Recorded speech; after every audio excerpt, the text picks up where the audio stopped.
Welcome, everybody, to the softball field here on the campus of Mingus Union High School for tonight's 4A softball playoff matchup as the number 4 Mingus Marauders take on the number 5 Paradise Honors Panthers. I'm Philip Catafamo. Alongside Jackie Bessler, we are happy to have you here on Verde Valley TV and KYBC, wherever you may be watching or listening. You are in for an absolute treat of a softball game. Both these teams have answered the call in their first matchups. Paradise Honors beating Sahuarita on Saturday, and Mingus Union beating Desert Edge on Saturday as well. They match up here, Jackie, and who are these Paradise Honors Panthers? Well, interesting. They're a relatively new school. In fact, they came up from 3A in 2019. They were still in 3A, made the softball tournament, lost ironically to Sahuarita. How funny. By a score of 4-3. In fact, they've made playoffs 3 times. Saturday was their first playoff win, and it was a little bit of a payback to the Mustangs. Yeah, very much so, and they did get their payback on Saturday. They were here in Cottonwood. The Marauders and Paradise Honors looking at a potential road game. Whoever wins this game against either South Point Catholic or Poston Butte, we'll keep you updated on that game as this one goes along. We are going to take a break, but when we come back, we'll talk about these teams a little more. We'll talk about last week. We'll talk about this week. We'll get you the starting lineups. We'll get you the national anthem and first pitch. And also, I got an opportunity to sit down and speak with Mallerie Copeland, the third base senior for the Mingus Marauders. She has got a wonderful story, and you definitely do not want to miss that one. More softball pregame right here on Verde Valley TV and KYBC. Stay with us. We're not going anywhere.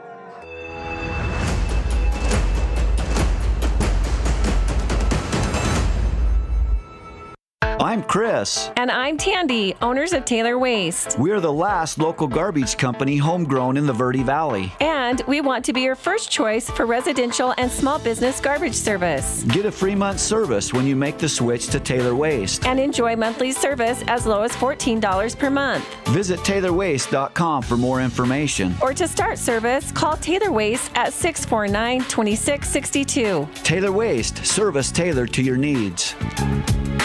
When you buy a vehicle from Hyundai of Cottonwood, you'll enjoy thousands of trouble-free miles. With America's best warranty, 10-year, 100,000 miles, and every new Hyundai comes with complimentary maintenance for 3 years or 36,000 miles. Driving a Hyundai will give you peace of mind. Remember, a better commute starts with a better car. Hyundai of Cottonwood, serving the Verde Valley and Quad Cities.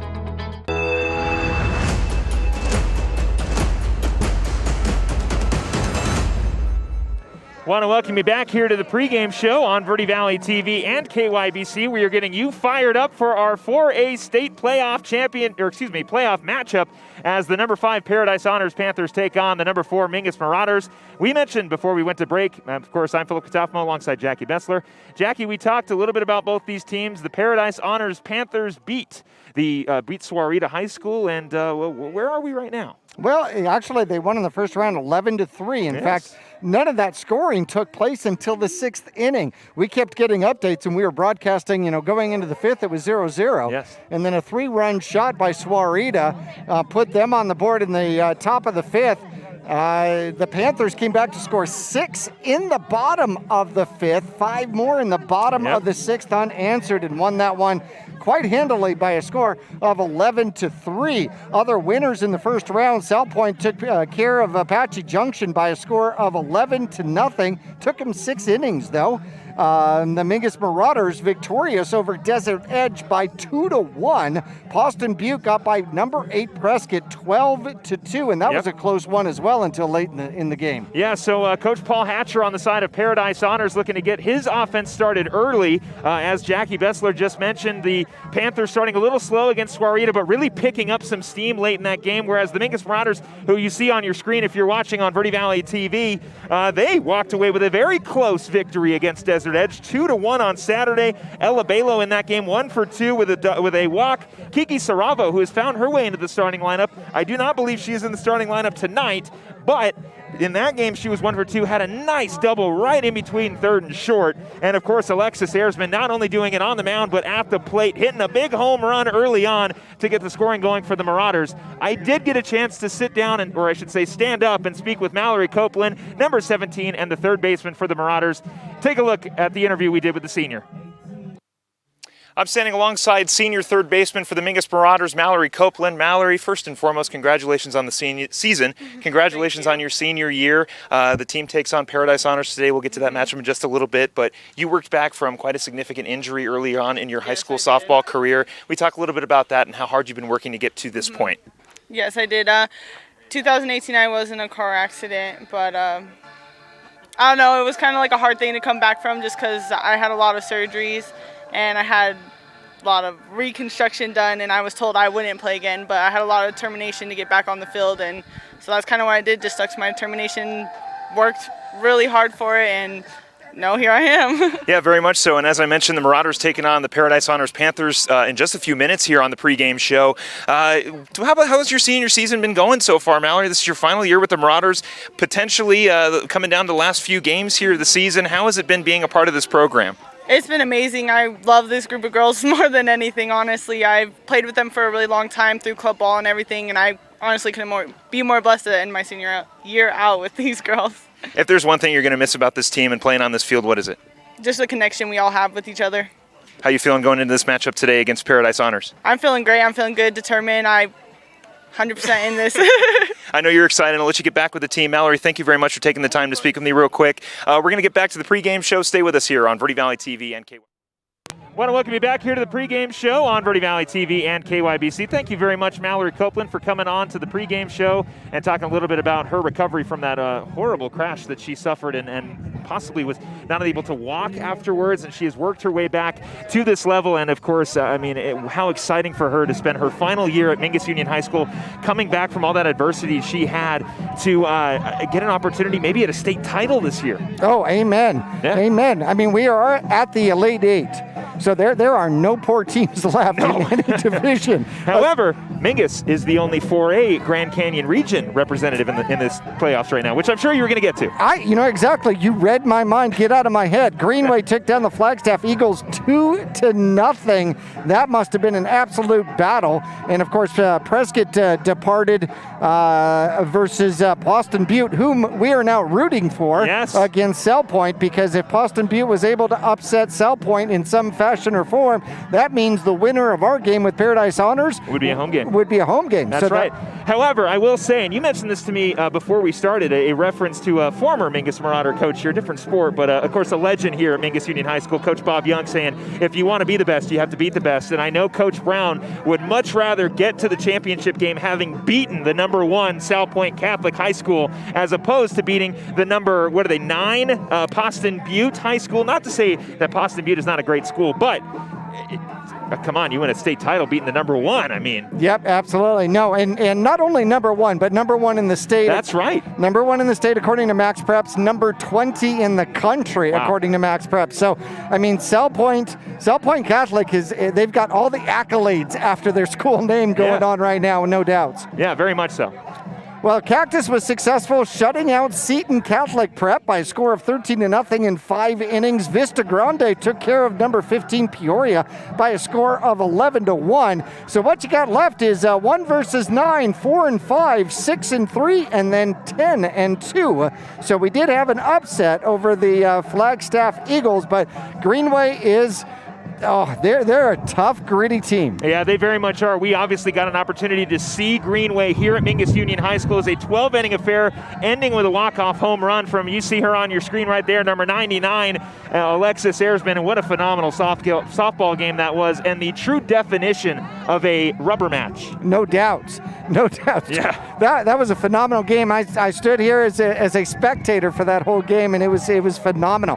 Hey, expecting 87 degrees here at game time. You can hear the winds a little bit, 8 to 10 miles an hour south to southwest and turning more westernly as the game goes on out here today. Mingus wearing their home red jerseys, the gray pants, and of course the Paradise Honor Panthers in Panther tradition wearing the blue tops and the black pants.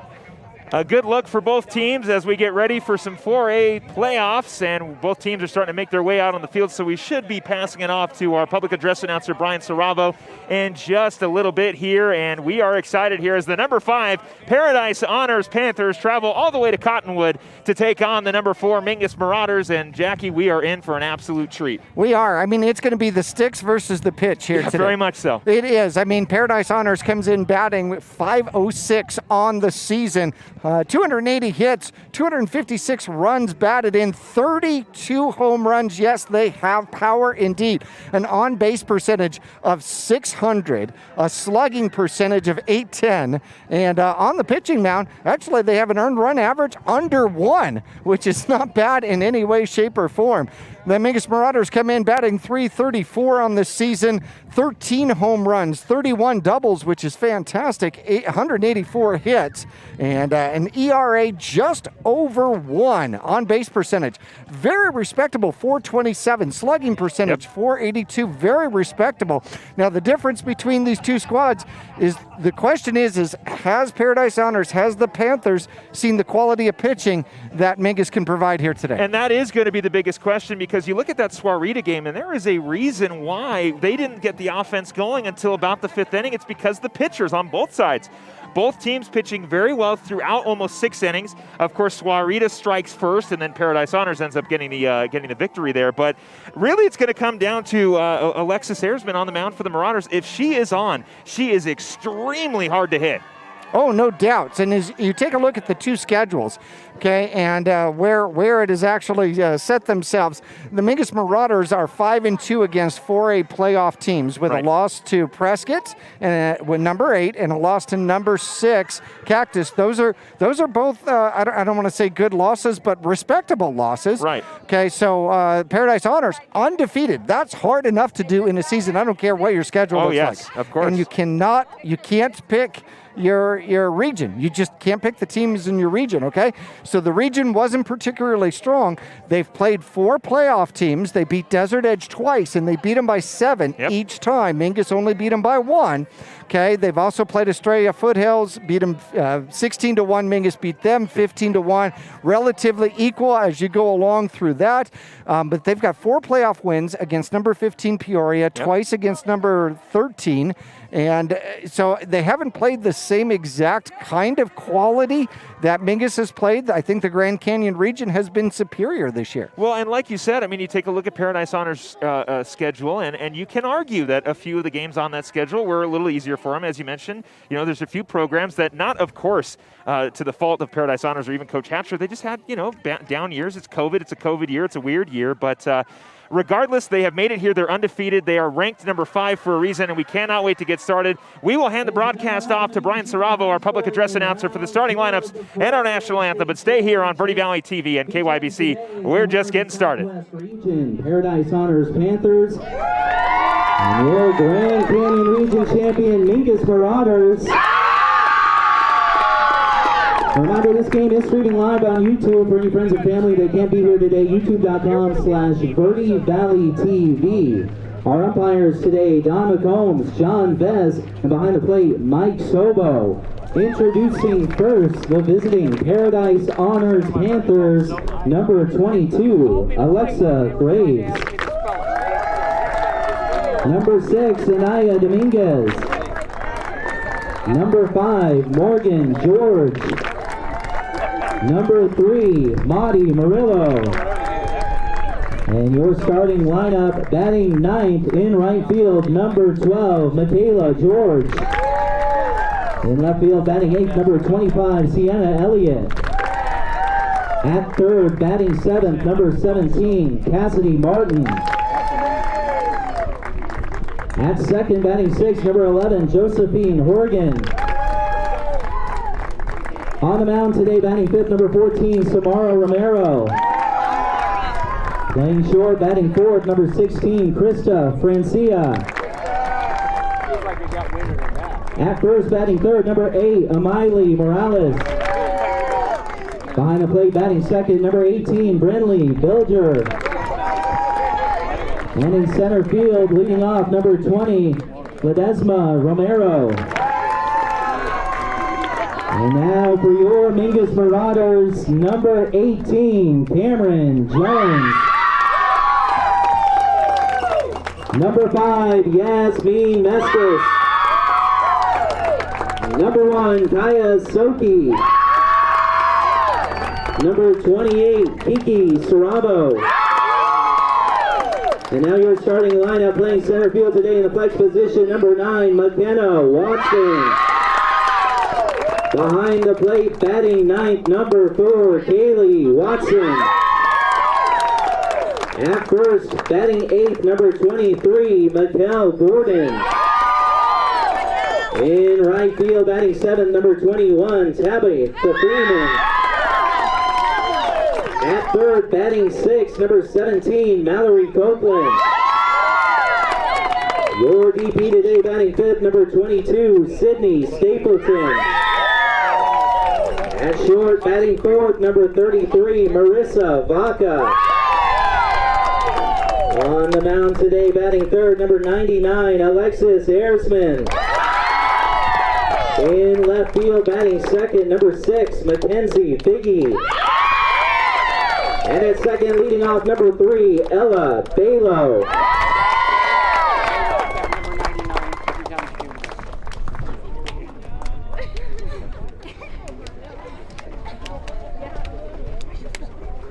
And now if you would please rise for the singing of our national anthem.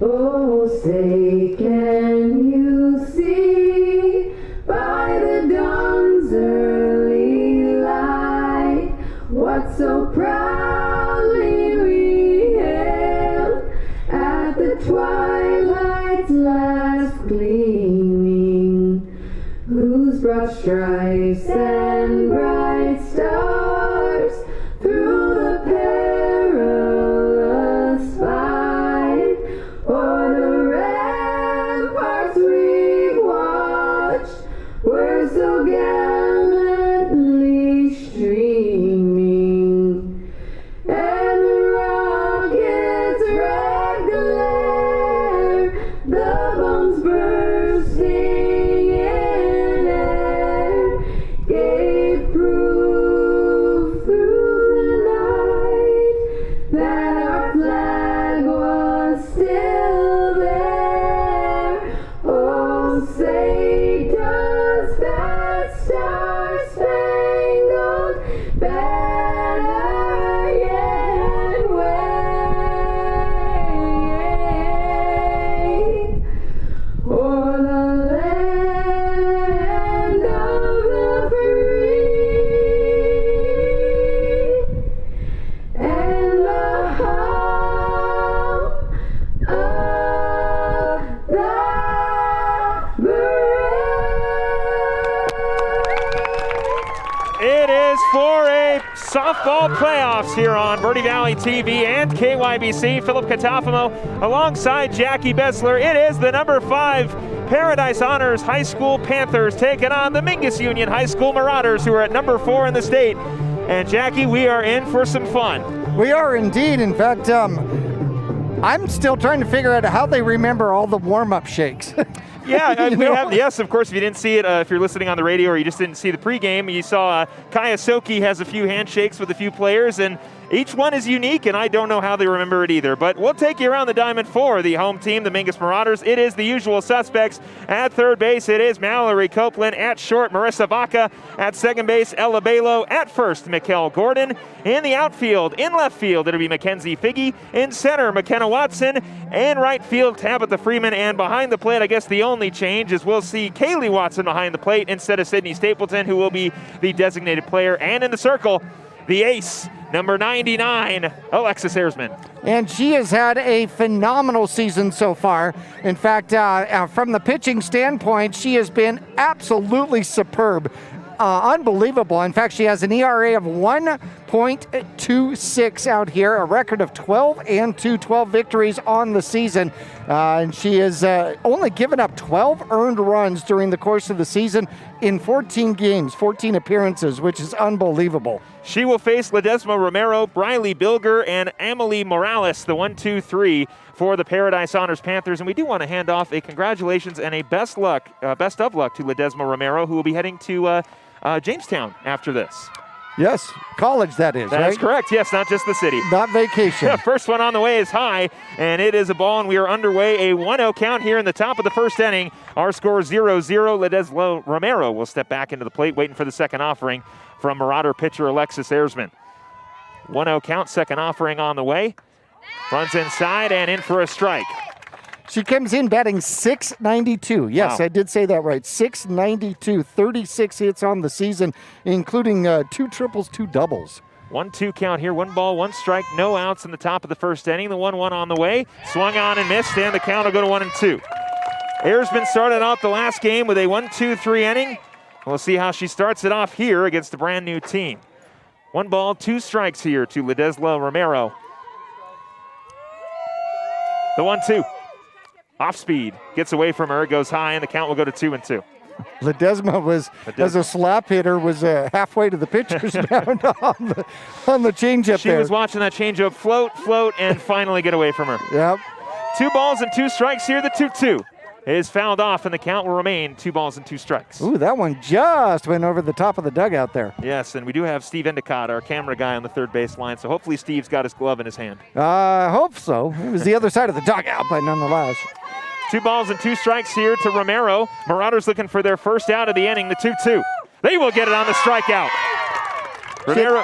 She had 11 strikeouts last week, or Saturday, I should say. Well, she's 10 away from matching that total here. The next batter will be Briley Bilger, the catcher for the Panthers. She's headed off to my alma mater, Grand Canyon University, after this school year.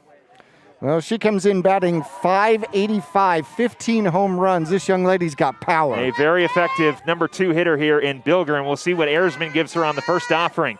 Erzman in the windup. Here comes the first pitch. It is high and away, and the count will go to 1-0. 15 home runs, 3 doubles, so she doesn't put the ball on the ground very much. Well, she doesn't need to when she's sending it over the fence. No doubt. 1-0 offering here. The second pitch from Erzman is off the end of the bat and right into the glove of Mikkel Gordon. A line out to the first baseman for the second out of the inning.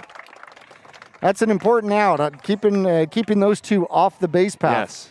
But with the team batting .506, it doesn't get any easier. No, it does not. And now Amelie Morales will look to extend the inning here for the Panthers. 2 outs for the Marauders in the top of the first inning.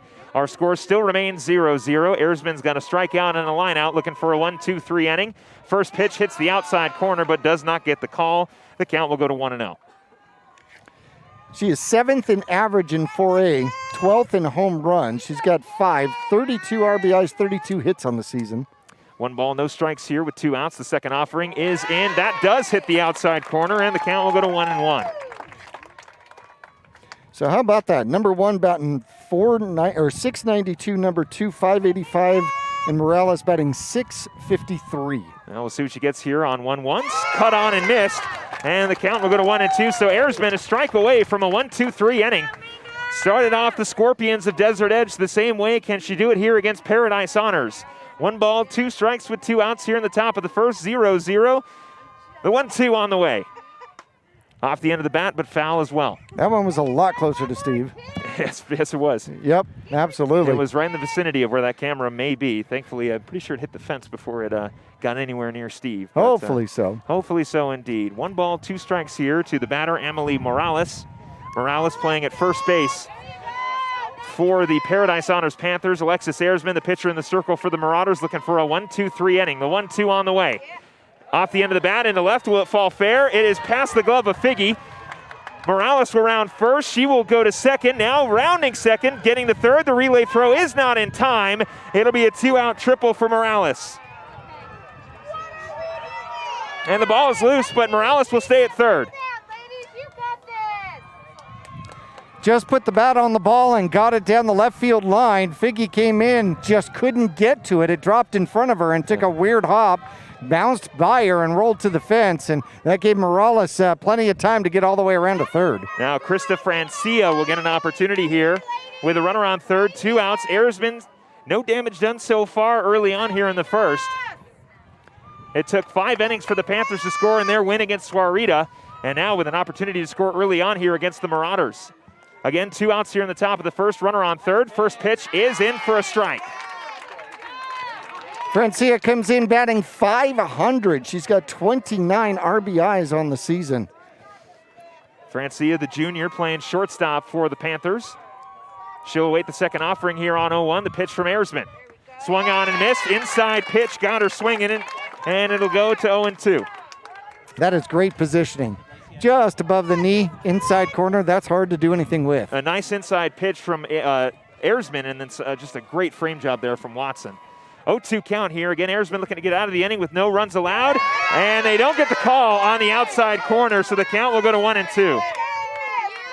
Erzman doing a good job going inside, outside, inside, outside. Yeah, getting a feel for the umpire, maybe where the calls might be, trying to test the bat of Francia there at the plate, but we'll see what she gives her here on 1-2. The pitch is fouled off, and we'll stay here. And right into our truck there. Hopefully Ryan's all right. Yep, hit the KKLD sign. Yes, it did. And thankfully that pitch wasn't sent into the actual clouds because we'd have a 2-0 ball game here. But 1 ball, 2 strikes here with 2 outs, one runner on third, 0-0 our score. And Francia will foul that one off to stay alive. That was a good piece of hitting. It really was. It was definitely a survival swing there from Francia, and she did her job, got a piece of it, and she'll see another pitch here from Erzman. She was expecting inside, got outside, and just barely got the bat on it. 1 ball, 2 strikes here. Morales over at third. Francia at the plate for the Panthers here in the top of the first inning. Erzman looking to get out of it for the Marauders. Slow roller. Gordon bobbles it a little bit, recovers and steps on first before the run comes around. The Panthers strand 1 at third, and now it'll be the Marauder half of the first inning. Stay with us here on Verde Valley TV and KYBC. Marauders up at the plate.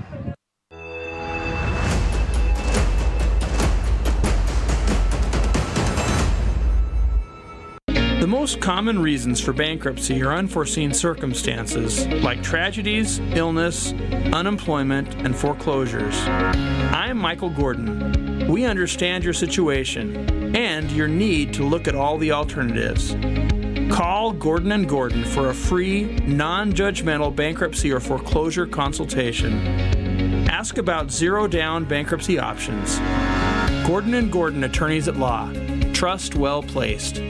Starting in the late 1920s, Grandpa Gettle and his brothers laid the groundwork for what would become a family legacy. Almost 100 years and 100 patents later, Gettle's High Desert Mechanical continues to raise the bar of quality heating, cooling, and plumbing products and services in the Verde Valley. Call Gettle's High Desert Mechanical Heating, Air Conditioning, and Plumbing at 567-2200 or online at GettlesHDM.com, providing solutions for your comfort. Don't settle, get Gettles, and go Marauders.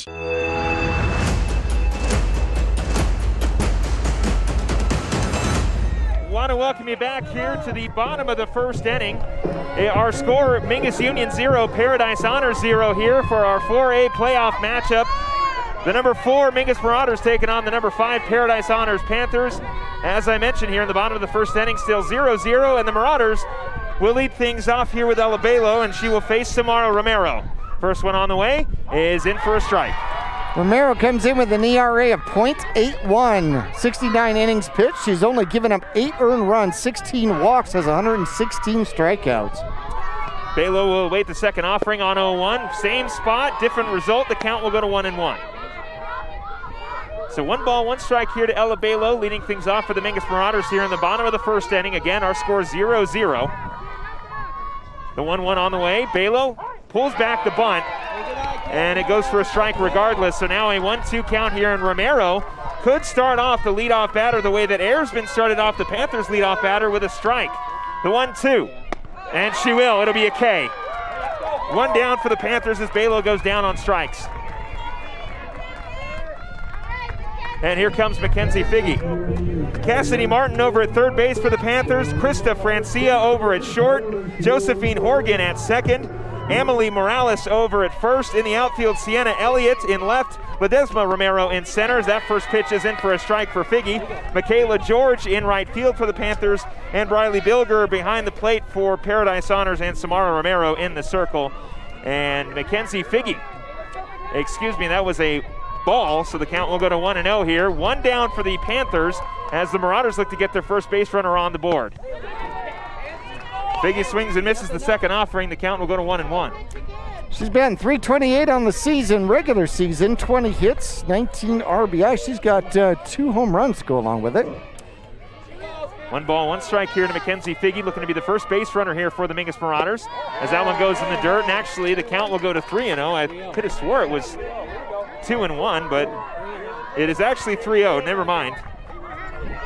Oh, the first 2 pitches were illegal. We just got told by Brian Sarabo. So 3-0 count here to Figgy, as she will find the first strike of her at-bat, and the count will go to 3 balls and 1 strike.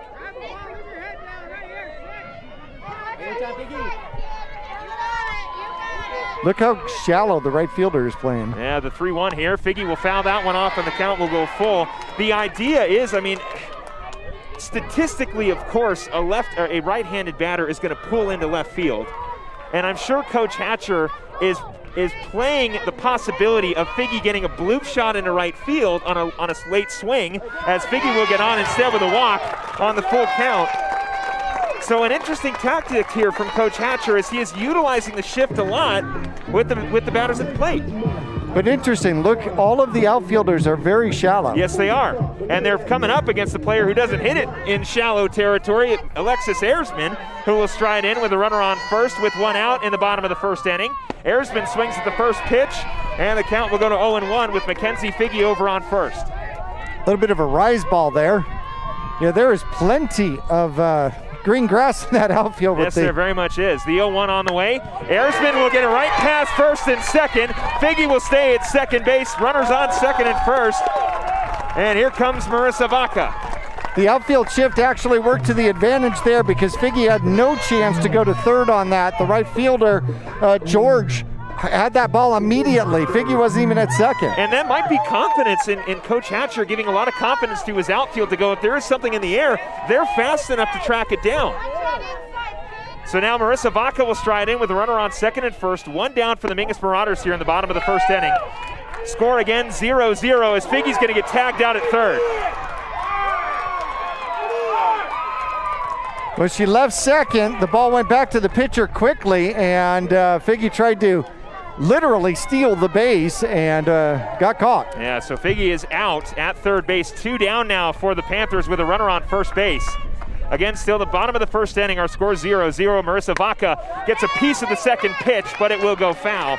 And the count will go to 0-2. Vaca's batting .385 on the season, 25 hits, 20 RBIs. She's got a pair of home runs as well. So she can get some pop. Well, hopefully she'll see something she can take a hack at and put it right over the head of the second baseman. As you mentioned, Jackie, the outfielder's playing pretty shallow. The 0-2 on the way to Vaca. High fastball is not swung on, so the count will go to 1-2. Interesting, Mingus being as daring as they are on the bases in the first inning. Yeah, not sure why Figgy took off. The 1-2, that'll do it. Vaca swung on and missed. And they're going to call it an illegal pitch. So Vaca will get another opportunity here.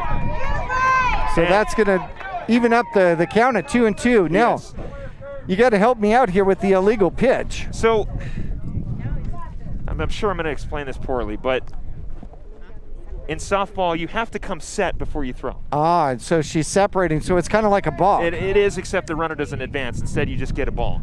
Got it. So it counts as a pitch, and the runners stay, obviously. But in baseball, of course, yes, it would have been a balk. So a couple illegal pitches. If I remember correctly, Romero is a sophomore, so she's still got a couple more years here at Paradise Honors, and just maybe a little antsy, feeling, excitement. And that could be a reason why she's just getting a little too excited up in the circle. So, well, the question also is whether or not that's part of her natural pattern. That is true, but if it is, she's going to have to make some adjustments because she's going to start giving up base runners. Right, exactly. So Vaca will try it again here. 2 balls and 2 strikes with 2 outs. Alexis Erzman over at first here in the bottom of the first inning. Our score 0-0, the 2-2. Got her looking. Throw down to third, doesn't matter. It's the last out of the inning. Way low. And that'll do it. That'll end things here in the bottom of the first inning. We'll head to the top of the second where the Paradise Honor Panthers will look to get on the scoreboard. It is 0-0 here at Mingus Union High School. We'll head to the top of the second inning.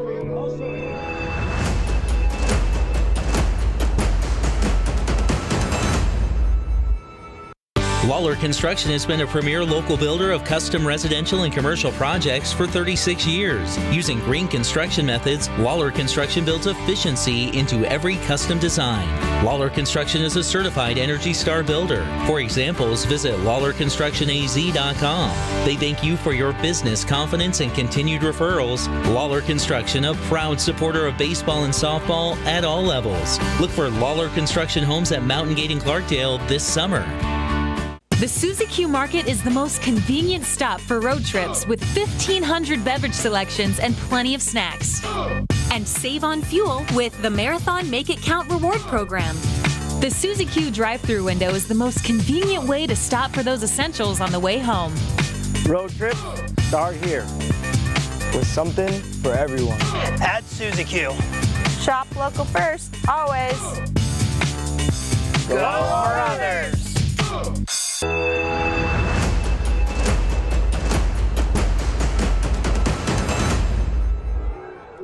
Samara Romero, Josephine Horgan, and Cassidy Martin will be the 1-2-3 here for the Paradise Honors Panthers as they continue to face Alexis Erzman here in the top of the second inning.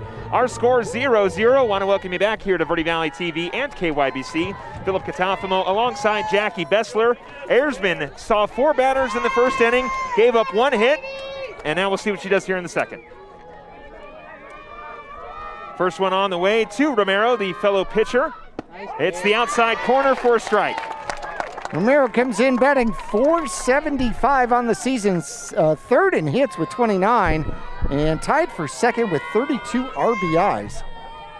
0-1 count here on the way to Romero. The second offering from Erzman is high and away, and the count will go to 1-1.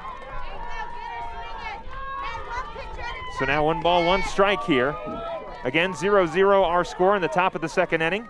Samara Romero leading things off for the Paradise Honors Panthers, facing Mingus Marauder pitcher Alexis Erzman. The 1-1 is high and away, and the count will go to 2-1. Trying to get her to chase the high stuff.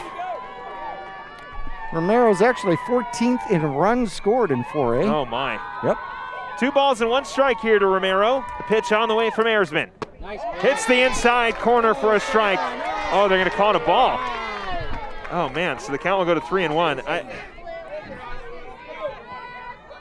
So here we go, 3 balls and 1 strike here to Romero. Pitch on the way.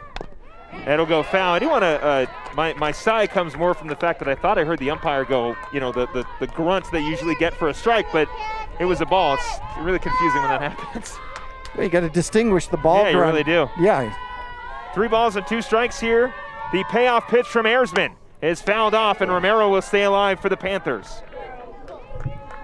I've seen a lot of that from Paradise Honors so far, fouling off good pitches. They are a very good offensive team. As you mentioned, Jackie, carrying a .506 batting average as a team on the season. The 3-2 on the way from Erzman, looking for the first out. It'll go foul again.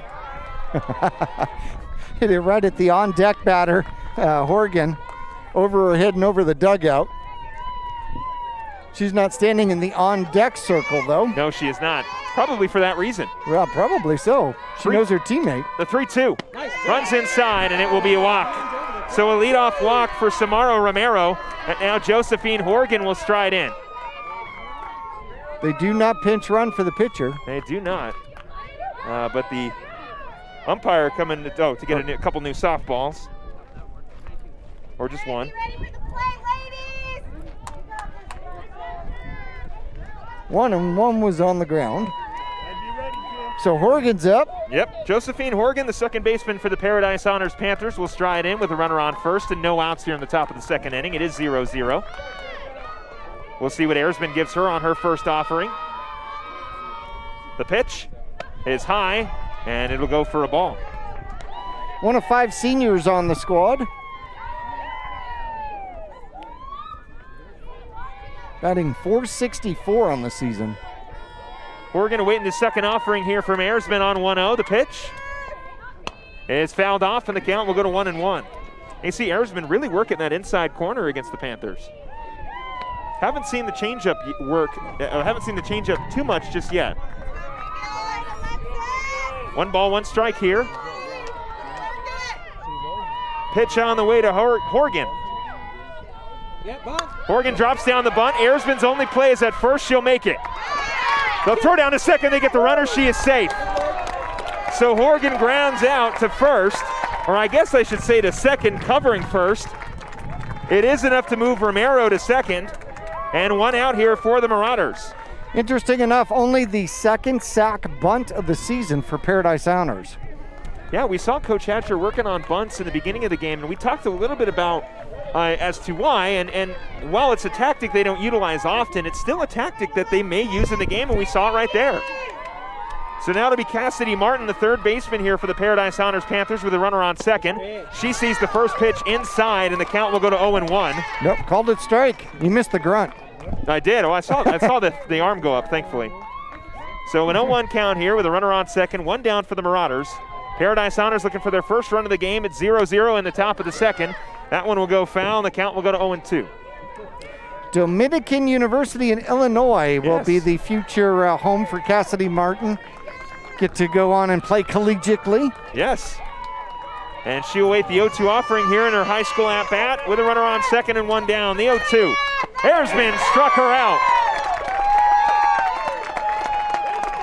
Erzman gets Martin swinging, and Sienna Elliott will stride in with 2 outs.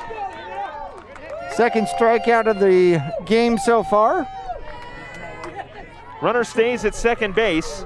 That is Samara Romero, who led off with a walk. 2 outs here for the Marauders. And now Sienna Elliott will step up, sees the first pitch high, and the count will go to 1-0. Elliott, one of the few Panthers not batting .400 or above. She's only batting .366. Oh, only, of course. Yeah, only batting .366 on the season. 1 ball, no strikes here with 2 outs in the top of the second inning. 0-0 our score. That one goes high, and the count will go to 2-0. Michaela George waiting on deck, the right fielder for the Panthers.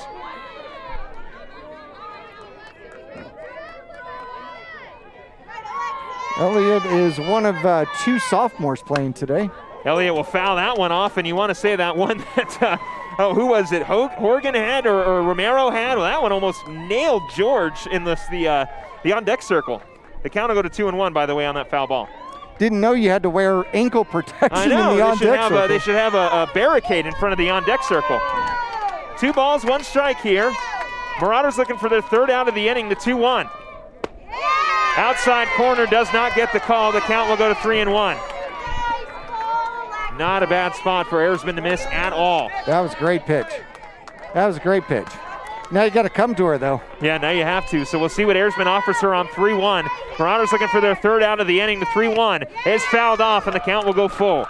Now at the same time, you've got first base open. That is true. So runner at second. And Erzman was in, you could say Erzman was in a little bit more trouble last inning with a runner on third than she is right now with a runner on second. So Erzman trying to get out of the jam here and leave another Panther stranded on the base. The 3-2. Off the hands, but foul. We'll try it again here with 3 balls and 2 strikes. Do your knuckles vibrate when you see that? Mine do. No, but I get sort of flashbacks of playing Little League Baseball and catching a couple fastballs into the middle end bat of the end of the bat. When they hit the tape, you know it was inside. Oh, yeah. Erzman, 3-2 on the way. The pitch. Outside corner, got her looking. Back-to-back Ks for Erzman. The Panthers will strand 1 at second. The Marauders head to the bottom of the second inning. The score is 0-0. Stay with us here on Verde Valley TV and KYBC.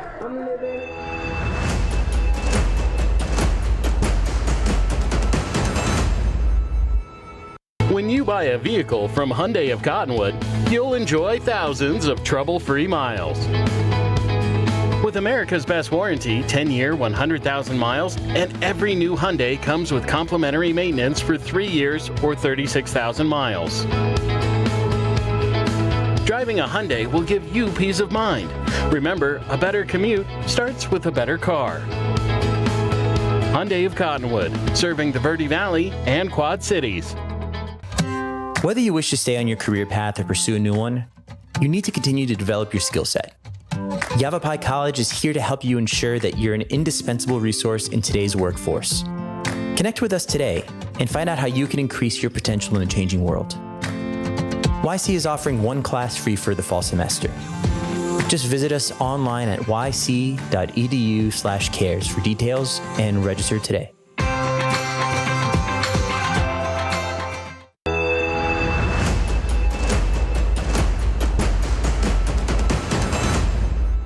It'll be Sydney Stapleton, Mallerie Copeland, and Tabitha Freeman here in the bottom of the second inning, as the Mingus Marauders and the Paradise Honors Panthers are still knotted up 0-0. Want to welcome you back here to Verde Valley TV and KYBC. Stapleton saw the first pitch in the dirt, and the count is 1-0. The second offering is in for a strike.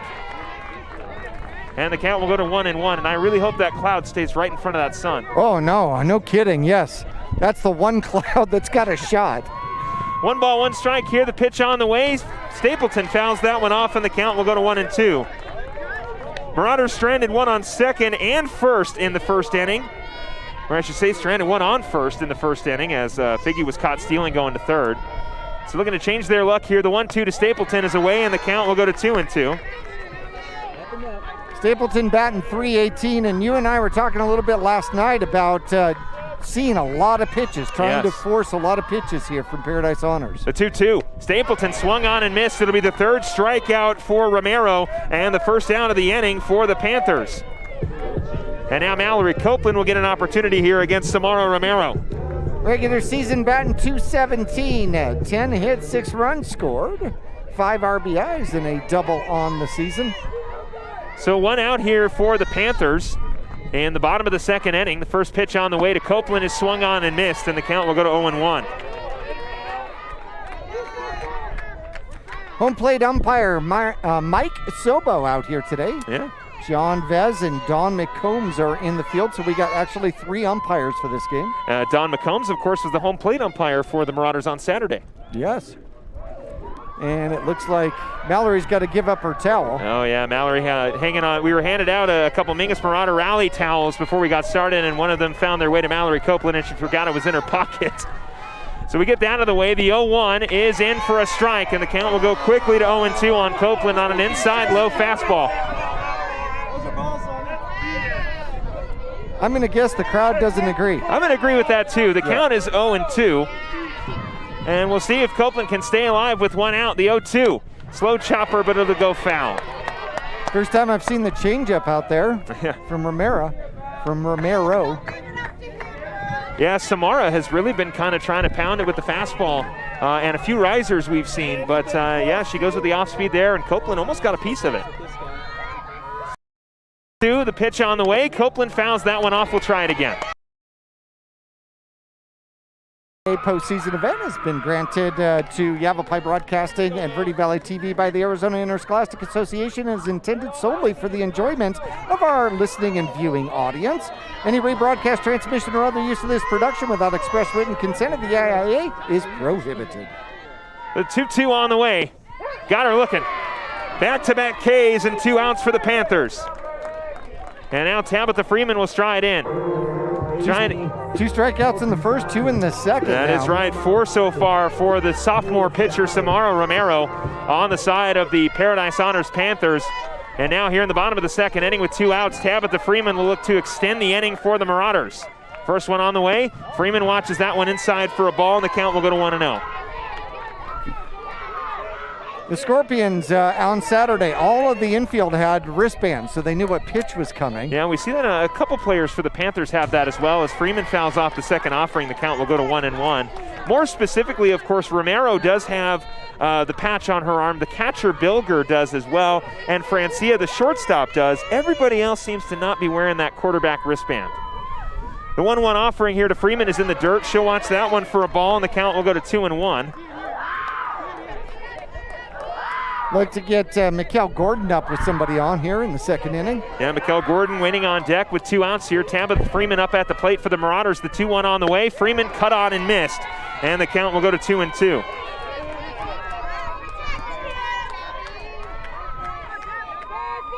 Two balls and 2 strikes here. Romero looking for her 5th strikeout of the game. It'll be her 3rd this inning, the 2-2. It'll go foul, and Freeman will stay alive.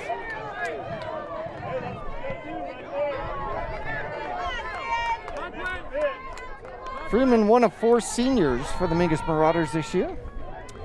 The smallest senior, but has really made her impact felt, taking over duties in right field, and her bat's been coming around at the tail end of the season, and Tabby's in a good spot right here to get on for the Marauders, whether it be a walk or a base hit. And she'd love to get things going for the Marauders here with 2 outs in the bottom of the second inning. Again, 0-0 our score. It was a 0-0 affair between Paradise Honors and Suarito until about the 5th or 6th inning, and then that's when the offense started, and we kind of expected, Jackie, a rubber match, and so far we're getting one. Well, these two teams, even though they're statistically different, really do feel like they're pretty equal. I mean, 4 and 5. I mean, you're talking about 4 and 5 in the playoff hunt. They should be pretty equal. 2 balls and 2 strikes here to Tabitha Freeman. The possible final out for the Panthers here in the second inning. The 2-2 on the way. Swung on and missed. 3 straight strikeouts for Romero, and that is how the Marauders go down in the second. We'll head to the top of the third inning. Our score, Mingus Union 0, Paradise Honors 0. Stay with us here on Verde Valley TV and KYBC.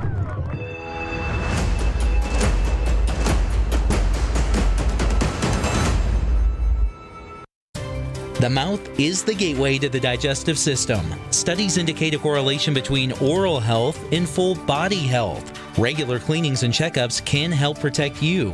New patients are welcome at Arizona Smile Designers in Cottonwood. There's a full smile worth of services all offered under one roof. Whitening and cosmetic to implants and smile reconstruction. Find out more or request an appointment online at azsmiledesigners.com. From the Glen Canyon Dam to the corner sidewalks, Salt River Materials Group, Phoenix Cement, has helped build Arizona and the Southwest since 1959. Much like the products they provide, Salt River Materials Group, Phoenix Cement, has a strong sense of community and contributes to it in meaningful ways. Phoenix Cement is considered a premier employer and community supporter and would like to thank their friendly neighbors for 6 decades of continued support. Think harder, think concrete.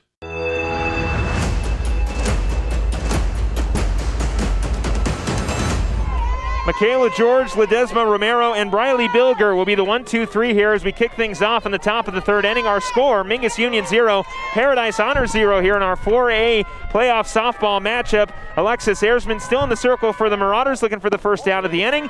And she starts out George with a ball on the outside. George is just a freshman playing in, what would be her first playoff game, batting .408 with 20 hits on the season. The 1-0 on the way here from Ersman. It's in the same spot with the same result. The count will go to 2-0. No outs here in the top of the third inning. Ersman trying to work back her way into the count here. The 2-0 will go high, and the count will go quickly to 3-0 against Michaela George. Of course, Ersman did walk Samara Romero to lead off the previous inning. Of course, she doesn't want that, but Ersman has been able to work out of some jams. We'll see if she can work her way back in the count. The 3-0 does find the inside corner, and the count will go to 3-1. Each team so far with a hit and a walk. And a handful of strikeouts as well. 3 balls and 1 strike here. Ersman, the offering, runs on the inside corner, and it will be a walk for Michaela George. So a similar start to the third inning as the Panthers had in the second, as George gets on with a leadoff walk, and that'll bring up Ledesma Romero, who struck out in the first inning. George is 3 for 3 in stolen bases this season.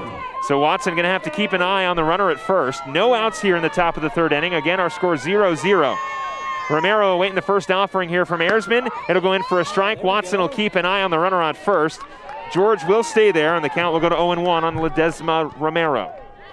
Ledesma Romero was 2 for 4 in their first playoff games with a run and an RBI. Romero awaiting the 0-1 here from Ersman. The pitch Chopper down the line, but it goes foul, and the count will go to 0-2. Trying to put it to the left side. If it's hit hard enough, Mingus has 4 double plays on the season in the regular season. Yeah, anything shallow to the infield or into the outfield could have a play at second or first. We'll see what happens here. The 0-2 on the way. Ayersman looking for her first out of the inning. The pitch. Chopper to Copeland.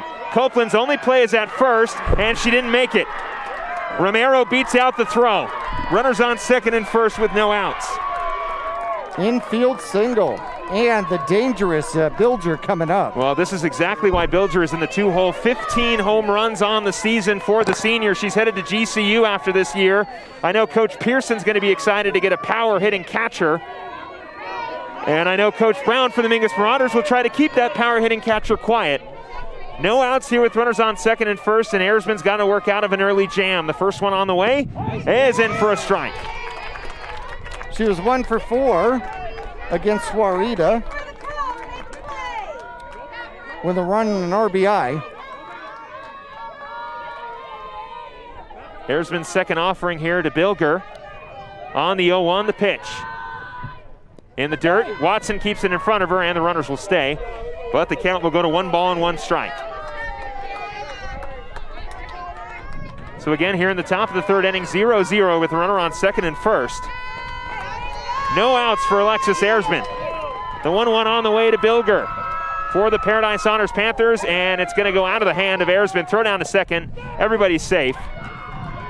That completely slipped out of her hand. Yeah, it either hit her leg and fell directly on the floor, or it just dropped out of her hand. Ayersman letting go of the ball before she gets it towards the plate, but it'll go for a ball, so the count will go to 2-1. We'll try it again here. 2-1 on the way. The pitch is check swing, and it'll go foul, and the count will go to 2-2. I think she helped her out a little bit. Yeah, I was going to say, she just got one back after giving Bilger a ball. Yep. So the count will go 2 balls and 2 strikes here again. No outs. Runners on second and first. Ayersman trying to work out of another jam. Tied up at zeros here in the third. The 2-2 on the way. That one is high, and the count will go to 3-2. So Ayersman again still looking for the first out of the inning. Double play would be great. A triple play would be a miracle. The 3-2 on the way. The payoff pitch to Bilger from Ayersman. Popped up. Vaca going back, trying to retrieve it. She'll make the catch for the first out of the inning. George will stay at second. Romero will stay at first. And now Emily Morales will step in. Morales got on with a triple, her first triple of the season. And, well, what a time to get it. Absolutely. Mingus was happy that she got stranded there in the first, though. Yeah, I bet so. And Ayersman trying to work out of another jam. Left runner stranded at third in the first inning. Left runner stranded at second in the second inning. And now with runners on second and first, Ayersman will try to get out of it. 1 out here. First pitch hits the outside corner. Does not get the call. The count will go to 1-0.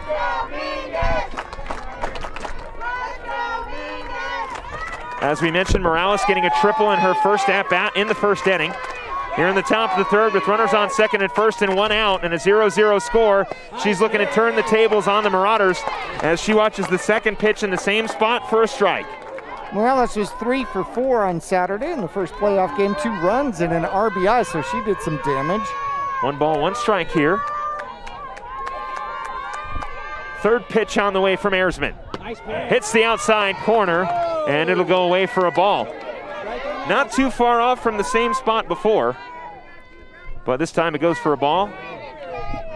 Definitely being careful with her. Yeah, very much so. 2 balls and 1 strike here with 1 out. Marauders looking for 2 outs here. That'll go low, and Watson will hang on to it, so the count will go to 3-1 here to the Panthers batter, Emily Morales, here in the top of the third inning. Krista Francia, the shortstop, waiting on deck, hoping that the bases will be loaded for her. Well, Mingus hoping to get out of this here on 3-1. It is fouled off behind us. I don't know why I flinched. There's a gate right in front of us. But the count will go full. Not only that, but it was to the right. No, it wasn't even near us. No. So we'll try it again here. 3 balls and 2 strikes, full count. Ayersman looking for the second out of the inning. The payoff pitch from Ayersman on the way. 3-2 in the left. Back going Figgy, it'll hit the wall. Rounding third and going home will be George. She will score. Coming around to score is Romero. The ball gets past the catcher. It'll be a double with 2 RBIs as Morales moves from second to third on the overthrow. And the Panthers strike first, 2-0 here in the third. She hit that one on a button, went the opposite way, and it got to Figgy quickly and over her head and to the bottom of the fence. So 2 runs come around, and the Panthers now lead the Mingus Marauders 2-0 here in the top of the third. Still 1 out for Alexis Erzman and a runner on third base, and Krista Francia will stride in. Francia grounded out in the first inning. Slow chopper. Erzman's going to try to get the lead runner, and she will tag her, and they got her. They got her out. Smart play from Erzman. So the lead runner, Morales, is out in the rundown between home and third. 2 down for the Marauders. However, Francia does reach to first. How important is it to erase that person in scoring position? Huge. Yep. So now Samara Romero will try it again. She got on with a walk and was stranded at second into the second inning. She's first pitch swinging, and it will go foul, and the runner takes off as well. And Francia, the runner, will have to go all the way back to first base. Interesting. I think that might have been a hit and run on. Oh, it 100% was. So an 0-1 count here. Francia over at first. Romero up at the plate. Erzman in the circle for the Marauders. The 0-1. Hits the outside corner, and the count will go to 0-2. When the Marauders get a chance to bat, it'll be Gordon, Watson, and Balo. We'll see if they can get out of it here. Erzman would love a strikeout. The 0-2 on the way with 2 outs. Throw down a second, picked up by Vaca. Tag is not in time. Francia is safe. Romero watches ball 1.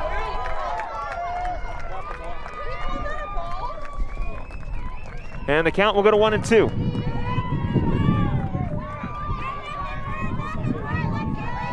One ball, 2 strikes here. Erzman still in a position to get her first strikeout of the inning and the third out of the inning. The 1-2. Got her. Foul tip into the catcher's mitt. Foul tip into the catcher's mitt indeed. But not before the Panthers can bring around 2 on 1 hit. They lead 2-0 as we head to the bottom of the third inning. Marauders will get their chance at bat.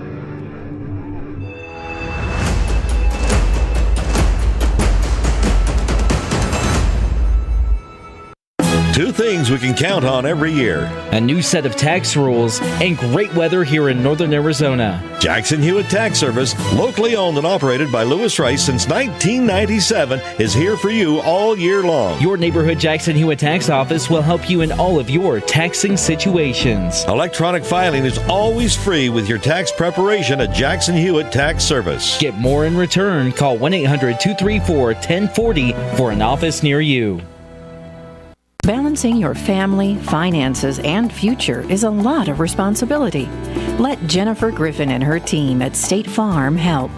Jennifer Griffin is an Arizona native and a Mingus graduate, as well as a third-generation State Farm agent, serving you in the same Main Street location for over 35 years. Jennifer Griffin and her team want to wish all of the Mingus athletes the best of luck this season. Go Marauders! Jennifer Griffin and State Farm Insurance, here to help life go right.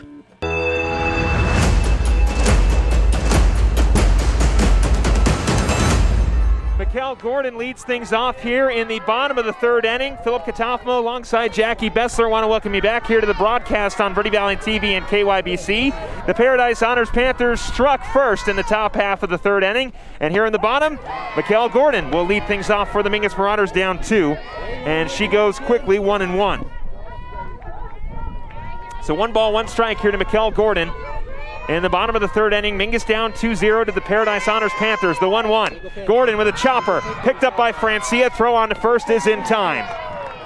Good pickup on the short hop. That was a tough ball to pick up. High bounce, got the short hop right in front of you. And that was something you and I talked about in the pregame, was the sound defense of the sound defense of the shortstop, and I think we're actually going to have an illegal pitch. So Mikkel is going to get another opportunity at the plate. So let's rewind here. Mikkel Gordon is still at the plate. The count is now 2-1 on the illegal pitch instead of the ground out. So no outs in the inning. Gordon still leading things off. That illegal pitch thing is going to get interesting pretty quickly. The 2-1 on the way. Gordon watches that one low, and it'll be a ball. So the count will go to 3-1.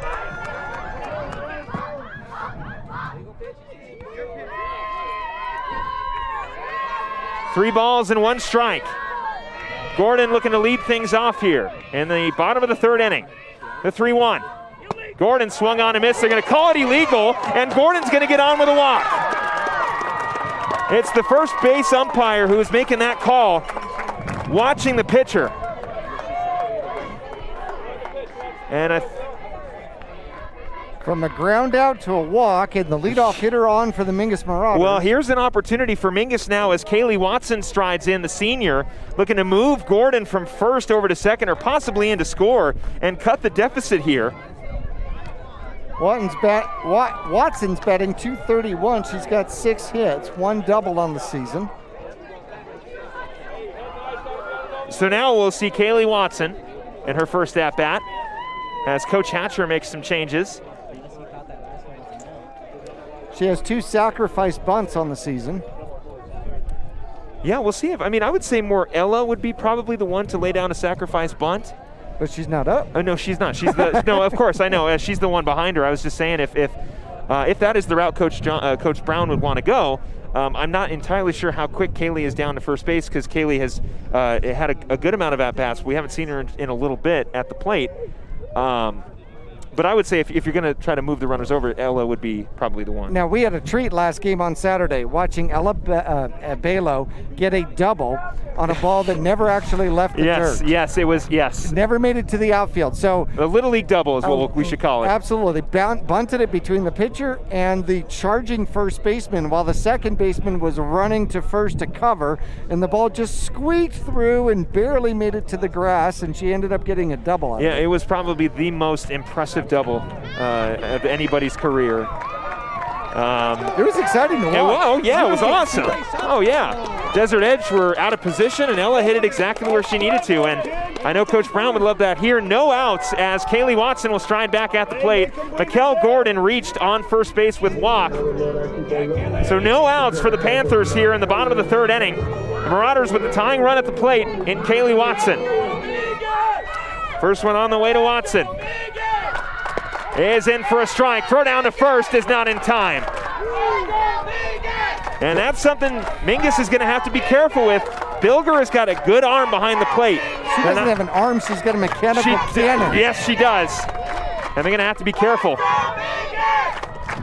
The 1-0 on the way to Watson. She'll show bunt, and it'll go foul. So you were right. Watson would be the one. And the count will go to 1-1. Top of the ball, kid. Top of the ball. Got to put the bunt down. That would help. Yep, absolutely. Got to get on top of the ball. 1 ball, 1 strike here. Again, no outs. Runner on first for the Mingus Marauders in the bottom of the third inning. Watson looking to move Gordon from first to second or maybe more. Oh, now we're changing the count? So the count is still 1-1. Pitch on the way. Watson pops that one up and it'll go behind us and foul. And the count will go to 1-2.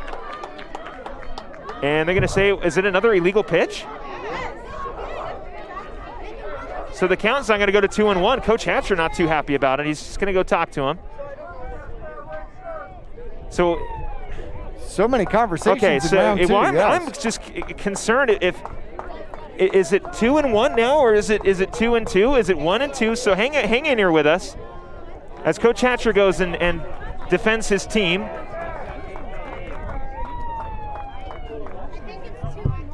The count should be, we're getting a couple fans who are telling us 2-1 because that foul ball wouldn't have counted, so the count should go to 2-1.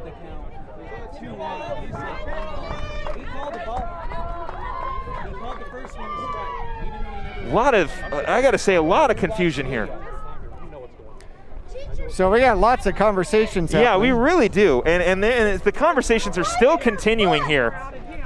Do want to remind everybody the AIA softball tournament is brought to you by Carl's Jr.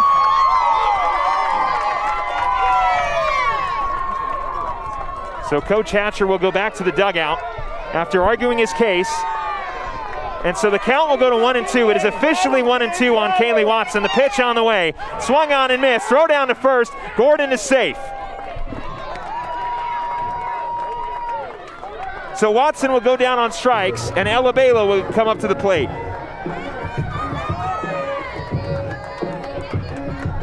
Confusing inning, but nonetheless, Mingus still has a runner on first with 1 out and top of the order up. And Ella Bela in the top of the order will get things going for the Marauders. She fouls the first pitch.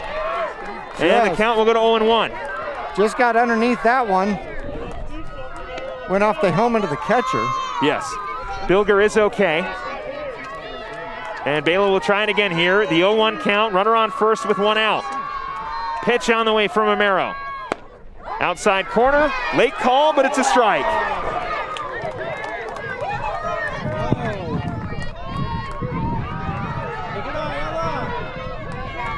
Two strikes here for Ella Bela with 1 out. The 0-2, swung on and missed. Throw down to first is not in time.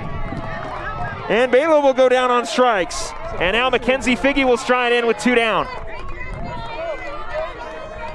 Back-to-back strikeouts. Sophomore responding to lots of dilemmas out there. Oh yeah, first one on the way here to Figge is high for a ball, and the count will go to 1-0. Again, our score, Paradise Honors 2, Mingus Union 0 here in the bottom of the 3rd inning. Mikhail Gordon on first, 2 outs here in a very confusing bottom of the 3rd inning. Mackenzie Figge with a 1-0 count. The second offering on the way to Romero is in for a strike, and the count will go to 1-1. And I should say from Romero, not to Romero. She's pitching. Mackenzie Figge at the plate for the Mingus Marauders.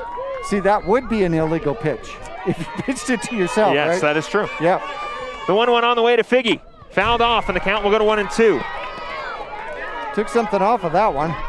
7 strikeouts so far for the sophomore pitcher, almost through 3. Looking to get out of it here. Figge awaiting the 1-2. The pitch did not go. The pitch will go high, and the count will go to 2-2. Smartly. Yes. A lot of Marauders chasing that high fastball, and yes, the umpire taking a look. The 2-2. That'll do it. Backwards K to end the inning. We will head into the top of the 4th. Our score, Paradise Honors 2, Mingus Union 0. Marauders will go back out on defense.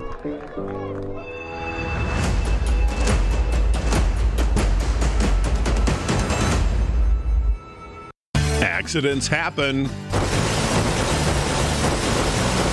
Red Rock Collision knows that your car is the 2nd largest investment you're likely to make.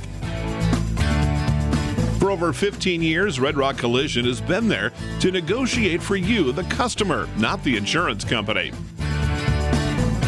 John and his staff promise quality repair with honesty and integrity.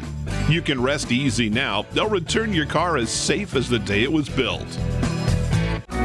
Go from foul and dirty to fresh and flirty in one call to AZ Bright Bins. Have your residential garbage cans professionally cleaned. AZ Bright Bins uses a high-pressure system and 230-degree water to clean and disinfect. Doing it yourself is smelly, dirty, and uses up to 15 times more water. Act now for an introductory offer of only $10 per can. Look at your garbage can. It's worth it. Get started now at azbrightbins.com.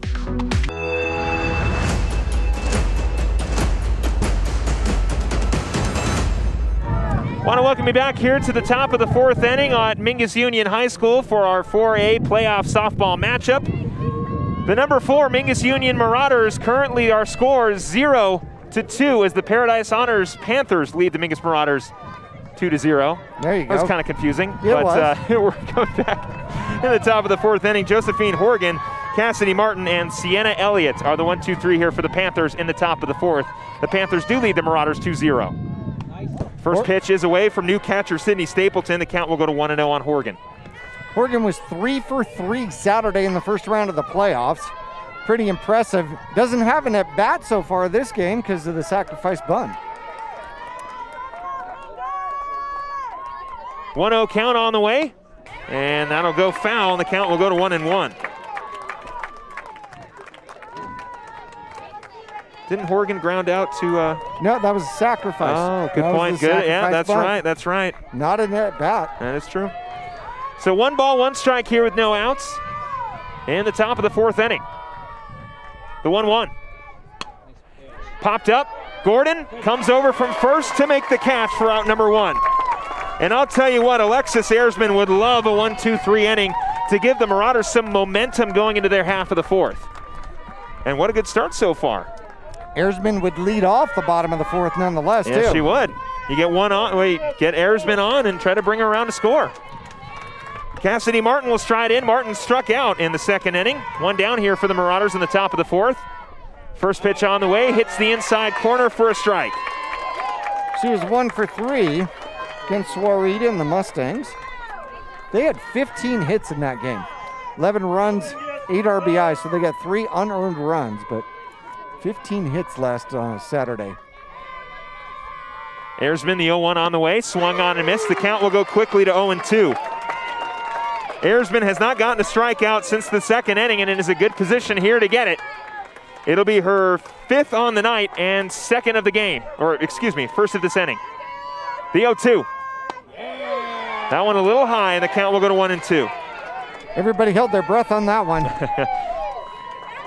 That one I think could have went either way. It was a little too high for me as well.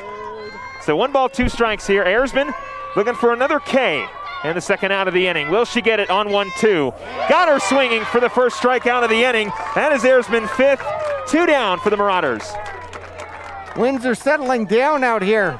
Normally about this time of year, the wind is blowing out towards center or right center pretty hard. But Old Glory is just slowly waving.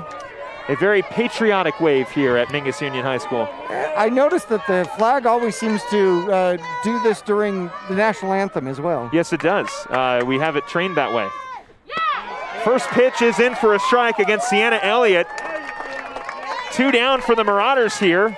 Panthers looking for their first base runner. Did you learn that at GCU? Flag Training 101? Yes, it was a course I took with, never mind, I can't think of anything else. I had something, but I didn't want to say it. That one swung on a miss, the count will go to 0-2. You skipped calculus and took flag waving, I right? did, yes. Probably smart. Probably explains why I have a hard time with numbers too. But anyway, 0-2 count here. Erzman looking for another K to get out of the inning with 2 outs. The 0-2. Fouled off. And as we mentioned, Erzman would love a 1-2-3 inning. Has not gotten one so far this game. But right here could carry a lot of momentum for the Marauders going into the bottom of the 4th. Trailing 2-0. First time they're trailing in the playoffs this year.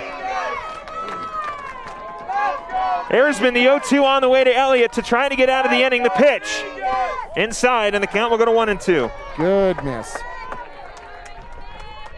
I was going to say, I learned flag waving 101 along with useless commentary 103, but I felt that was a little mean. 1 ball, 2 strikes here with 2 outs. Marauders looking to get out of it 1-2-3. The 1-2. Got her! I heard you audited that class, by the way. Yes, I did. And we'll head to the bottom of the 4th. Paradise Honors carries their lead 2-0. It is the Marauder half of the bottom of the 4th. Stay with us here for more of whatever we're doing right here on Verde Valley TV and KYVC.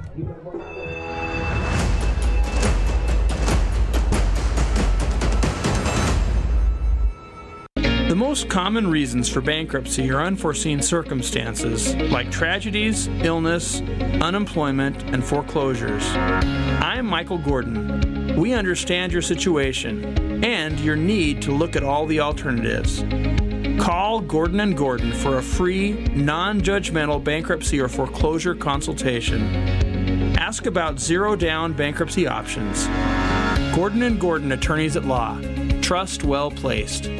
Starting in the late 1920s, Grandpa Gettle and his brothers laid the groundwork for what would become a family legacy. Almost 100 years and 100 patents later, Gettle's High Desert Mechanical continues to raise the bar of quality heating, cooling, and plumbing products and services in the Verde Valley. Call Gettle's High Desert Mechanical Heating, Air Conditioning, and Plumbing at 567-2200 or online at GettlesHDM.com, providing solutions for your comfort. Don't settle. Get Gettles and go Marauders.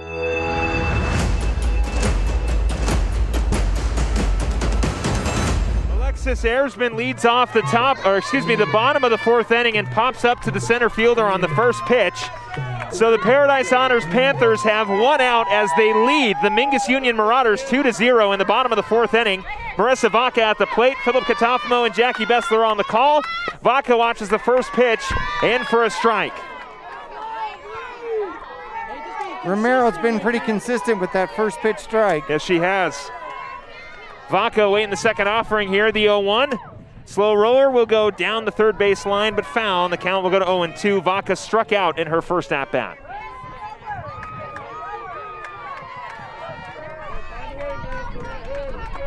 So an 0-2 count here with 1 out. Vaca looking to get on for the Marauders as they are trailing 2-0 against the Paradise Honors Panthers. That third pitch will go in the dirt, and the count will go to 1-2. Change-up. Yes. Yep. Just got away from her and just went in the dirt. 22 foot. Yep. Mingus needs base runners desperately here. And hopefully Vaca can get that going here. The 1-2 on the way. Vaca pops it up, skies it in the air. Coming over to grab it is Ledesla Romero, the center fielder, and she'll make the catch. Back-to-back pop-ups to the center fielder, and now Sydney Stapleton will look to extend the inning with 2 outs. They're going to say it's an illegal pitch.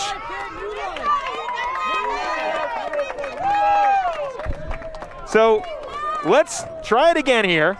So that would be 2-2. 2-2 count, 1 out. And let's see if Marissa Vaca can get on. So new life here. Yes, very much so. The 2-2. Vaca will get on with a base hit.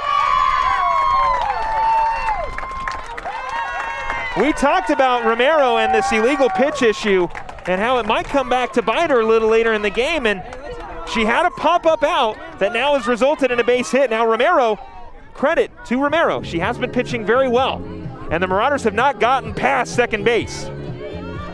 And hopefully Sydney Stapleton will look to change that with a runner on first. She had 2 strikeouts in the first, 3 in the second, 3 in the third. Stapleton swings and misses the first pitch, and the count will go to 0-1. Marissa Vaca over at first. The lone base runner for the Marauders here in the bottom of the 4th inning. They trail the Paradise Honors Panthers 2-0. The 0-1. Swung on and missed. It'll go to 0-2. Throw down to first, not in time. In fact, Vaca's base hit there through the right side of the infield. Well, kind of the middle of the infield. Second hit of the game. The 0-2. Stapleton with a slow pitch. They're going to call an illegal pitch. So now the runner will stay at first. And Vaca's going to walk all the way over to first.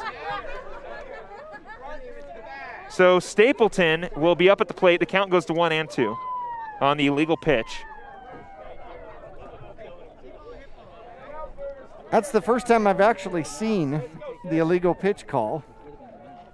Especially as consistently. Yeah. That's about it. As sophomore pitcher, you know, it's a big playoff game. You got to run around first. The nerves do get to you. Maybe you want to just get going. You want to keep it going, and you know, sometimes you make those mistakes. It happens. Well, sometimes it also has to do with the fact that you're used to a whole set of umpire crews that didn't call that all season long. That's also true. That's also true.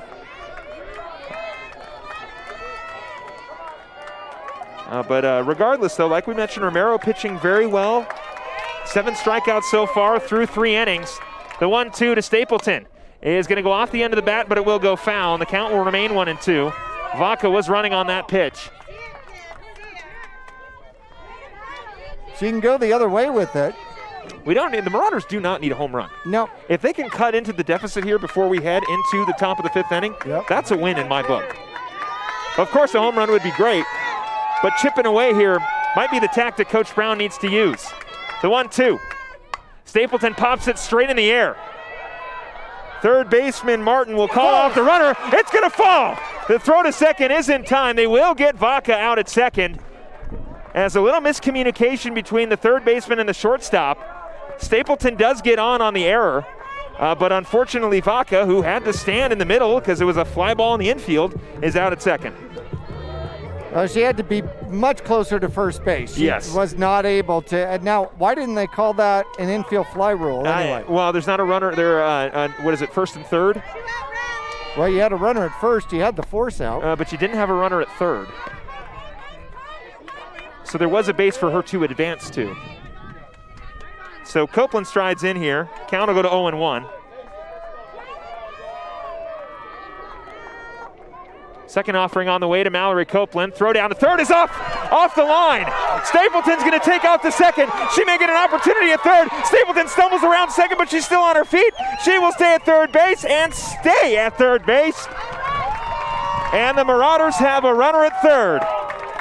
On the errant throw by the catcher, Bilger. And I'm not sure what's going on here. You can still take the result. So it may have been an illegal pitch before it was an illegal pitch. So I think Coach Brown's going to say, well, we'll take the ball and we'll leave the runner at third.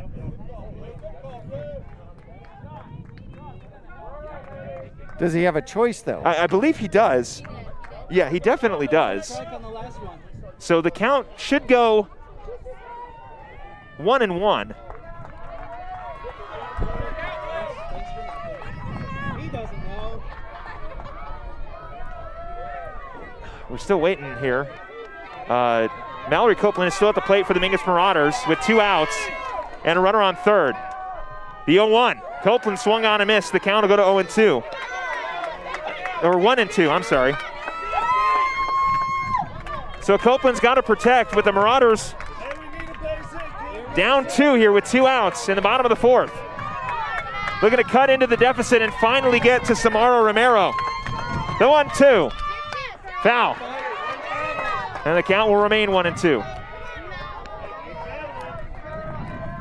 Clutch spot for the senior. Yeah, very much so. If you're going to get a base hit here, Mallerie, this would be the time. Drive something up the middle if you can. 1 ball, 2 strikes here with 2 outs. Bottom of the 4th inning, Paradise Honors leads Mingus Union 2-0. The 1-2 in the dirt. Count will go to 2-2. Good eye there by Copeland.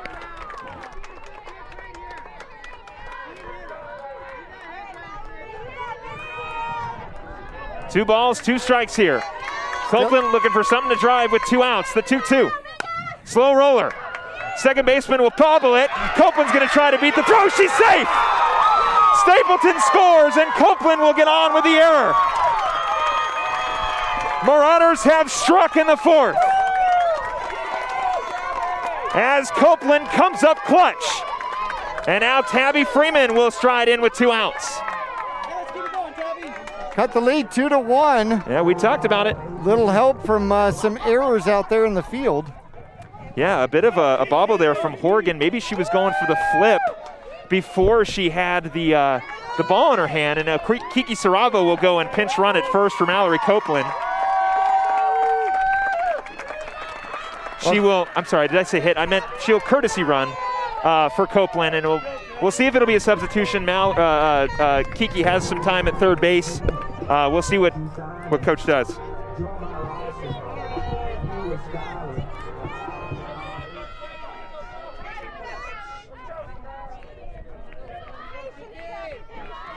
So a courtesy runner at first base, that is Kiki Saravo. And now Tabitha Freeman up at the plate for the Mingus Marauders. They now trail the Paradise Honors Panthers 2-1. First one on the way to Freeman. Swung on and missed for a strike. Kiki Saravo, the courtesy runner for Mallerie Copeland over at first.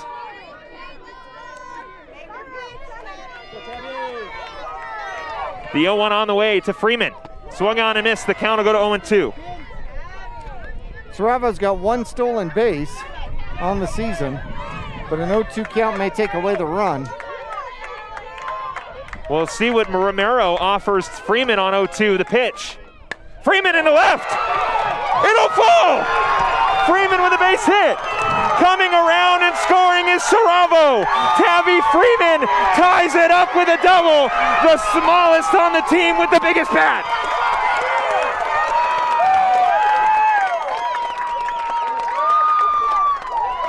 The mighty Mini Marauder brings around the tying run, and Mingus has tied it in the 4th.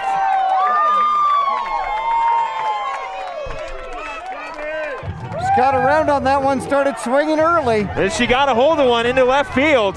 It was more than enough to bring around Kiki Saravo, and the 2-out rally continues, and here's Mikkel Gordon. First one on the way, Gordon into right, and caught. Michaela George in right field played it very well and is able to make the catch on the line out, but not before the Marauders can tie it up in the fourth. We are tied at 2-2. We'll head to the top of the fifth. Stay with us.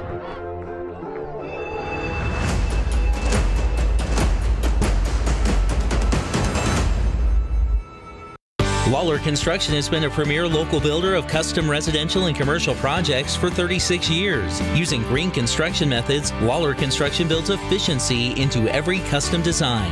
Lawler Construction is a certified Energy Star builder. For examples, visit LawlerConstructionAZ.com. They thank you for your business confidence and continued referrals. Lawler Construction, a proud supporter of baseball and softball at all levels. Look for Lawler Construction homes at Mountain Gate and Clarkdale this summer. The Suzy Q Market is the most convenient stop for road trips with 1,500 beverage selections and plenty of snacks. And save on fuel with the Marathon Make It Count reward program. The Suzy Q drive-thru window is the most convenient way to stop for those essentials on the way home. Road trips start here with something for everyone. At Suzy Q. Shop local first, always. Go Marauders!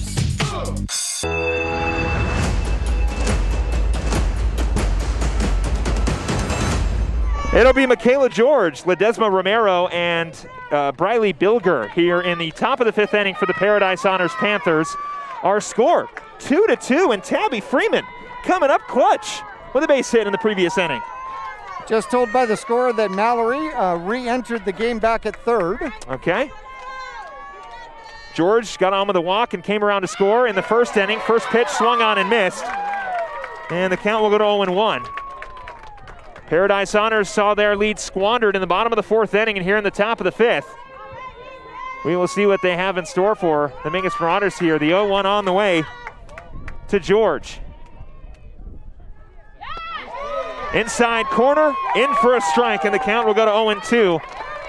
It was a 1-2-3 inning for Alexis Ayersman in the fourth. She'd love to do it again here in the fifth. Well, she's showing a little bit of the same energy that she closed out the Scorpions on Saturday with 3 strikeouts. The 0-2. Little high, and the count will go to 1-2.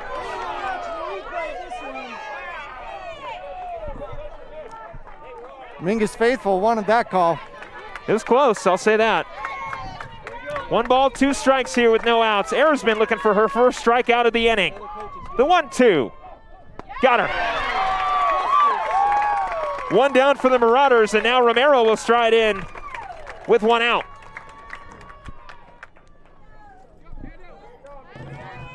Romero struck out in the first inning and then reached in the third with a base hit and came around to score. I want to thank Rice Accounting and Yavapai College, Arizona Smile Designers, and Lawler Construction for being sponsors of playoff softball, baseball here. KYBC and Verde Valley TV. First one on the way here to Ledesma Romero, and she'll slap that one foul. I also want to thank Arizona Smile Designers for keeping my teeth clean. Well, that's always important. Yes. And guess how I found out about them? I'm going to guess radio. That's correct. All right. 0-1 count here to Romero with 1 out. No one on base here in the top of the fifth. Our score 2-2. That off-speed pitch will go away for a ball, and the count will go to 1-1. Now, I've always wondered with a slap hitter, yes, if using a lot more of the changeup plays a role when you're trying to face him. It could do a lot maybe with the timing. We'll talk a little bit about that after this pitch here. The 1-1. Fastball is high chopped. Copeland trying to hang on to it. I believe that ball is fair. So it will be a base hit for Romero, her second of the game as she gets on. And now Bilger will stride in, looking to get the Panthers their lead back. Bilger lined out in the first and popped up in the third. 0 for 2 so far for the big bat for Coach Hatcher and the Panthers. Paradise Honors showing tenacity with the leadoff runner here in the top of the fifth. First one is away for a ball, and the count will go to 1-0.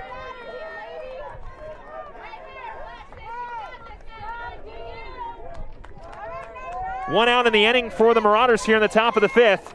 Panthers with a runner on first with 1 out. Our score again tied 2-2. The 1-0 is away, and the count will go to 2-0. And with a big bat like Bilger, you kind of have to pitch away from her. Well, you do, and at the same time, you've got Romero leading the team with 10 stolen bases on the season. 2 balls, no strikes here with 1 out. Erzman on 2-0. The offering is fouled off the umpire, and the count will go to 2-1. And Jackie, you were right. Romero took off from first, and she'll have to walk all the way back. Romero's got speed, too. Yes, she does. She is quick. She is very fast. Anything that hits grass, she's going to third. Oh, 100%. 2 balls, 1 strike here. Erzman looking for the second out of the inning. Bilger looking to extend the inning and get the lead back for the Panthers. The 2-1 is high. Throw down to second. It is not in time, as Romero will go from first to second on the stolen base. The count will go to 3-1. A little bit of a high throw there from Stapleton. Now the question is a 3-1 count and now first base open. Do you walk her? I'd consider it, yeah. Maybe just throw one away from her and hope that she chases at it. She seems to have the power to hit something outside of the strike zone. Well, something away enough that maybe entices her to take a hack at something. You draw the count full. We'll see what happens here. 3 balls, 1 strike here with 1 out and a runner on second. The 3-1. Popped up, but foul, and the count will go to 3-2, so they go inside on her, trying to jam her up. So now a 3 balls and 2 strike count here with 1 out and a runner on second. Erzman looking for her second strikeout of the inning. 1 on. Yeah, that it would.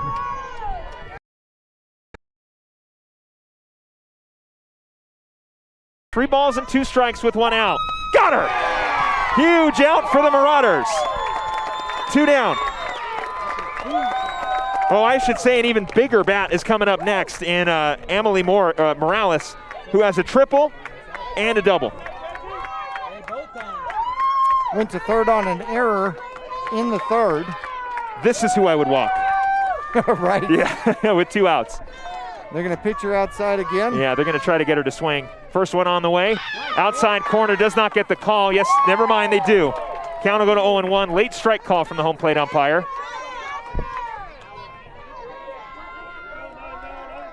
Stapleton's looking into the sun for the call in the dugout. Yeah. Poor Sydney. Having to shade her eyes. Yeah. The 0-1. Outside corner does not get the call. Romero is going to stay at second. Stapleton keeping that one in front of her. The count will go to 1-1 on the batter, Emily Morales. Again, Morales a triple in the first inning and a 2-out double, or excuse me, a 1-out double in the third that brought around 2. The 1-1 on the way. Popped up, but foul. And the count will go to 1-2. So Erzman with an opportunity to get out of it and strand a runner at second and keep the game tied. Again, it is 2-2. 1 ball, 2 strikes here to Morales with 2 outs and a runner on second.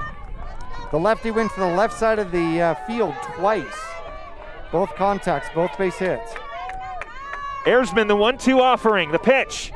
Foul. I was going to say slow roller in front of the pitcher, but it went foul. And the count will go to 1-2. Talk about going off the end of the bat. Yeah. 1 ball, 2 strikes here. We'll try it again here with Morales at the plate. Runner at second. Erzman, the 1-2 with 2 outs. Outside corner does not get the call. The count will go to 2-2. Again, not a bad spot for Erzman to miss. 2 balls, 2 strikes here. Erzman will try it again. On 2-2 to get out of the inning. Now it'll go foul. Little slapper on the left side of the infield. You wonder after you've gone outside, if you try inside. Yeah, well, that's the thing is Morales one of those hitters who knows how to get their hands around in time to get that inside pitch? And like you mentioned, they've been giving her a lot of outside pitches. And you can see she's taking away that inside pitch by lining up closer to home. So we'll see what Erzman gives her on 2-2, the pitch. Outside corner, same spot as the one before. So the count will go to 3-2. First base is open with 2 outs. Runner on second. If you're just joining us, tied up 2-2. Top of the 5th here, round 2 of the 4A playoffs. 3-2 on the way from Erzman. The pitch. Ground ball. Balo, backhand stabbed. It goes under her legs. Romero will come in and score. It'll be another RBI for Morales, her third hit of the game. She is a home run away from the cycle. She has all 3 RBIs for Paradise Honors. And now Krista Francia will stride in. Francia grounded out in the first, reached for the fielder's choice and stole a base, but was stranded at second in the third. And now we'll see what she can do here with a runner on first and 2 outs. Paradise Honors now leads 3-2 against the Mingus Union Marauders. First pitch is inside and in for a strike.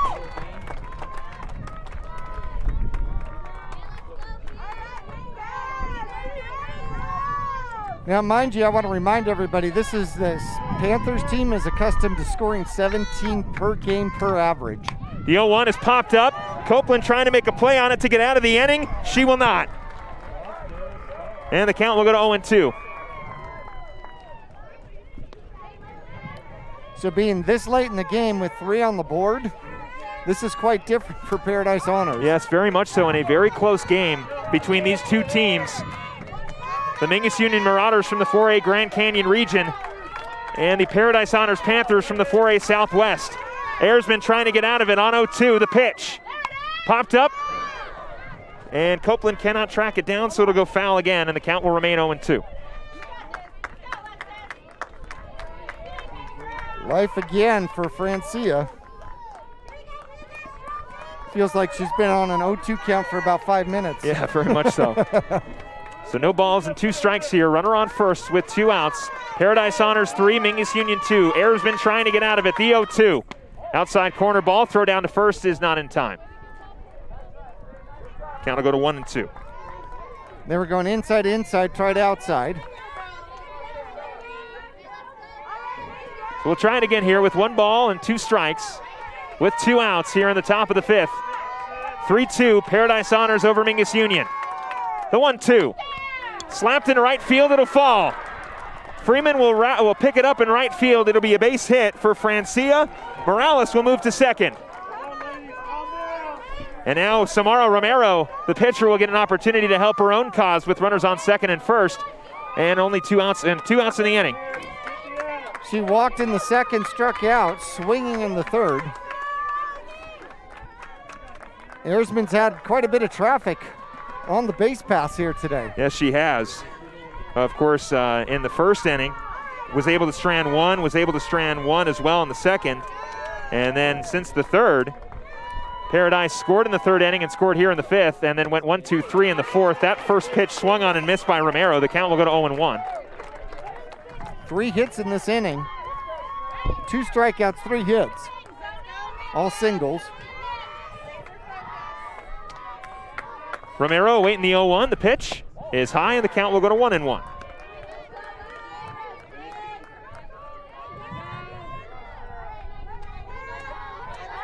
Erzman trying to get out of it here.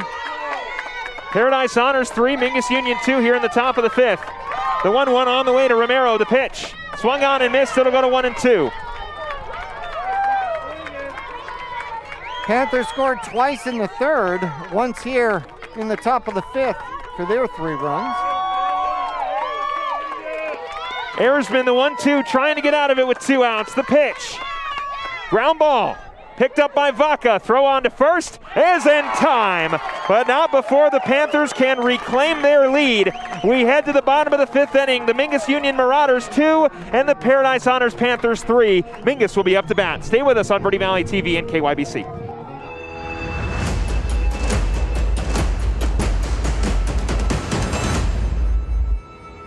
I'm Chris. And I'm Tandy, owners of Taylor Waste. We're the last local garbage company homegrown in the Verde Valley. And we want to be your first choice for residential and small business garbage service. Get a free month service when you make the switch to Taylor Waste. And enjoy monthly service as low as $14 per month. Visit TaylorWaste.com for more information. Or to start service, call Taylor Waste at 649-2662. Taylor Waste, service tailored to your needs.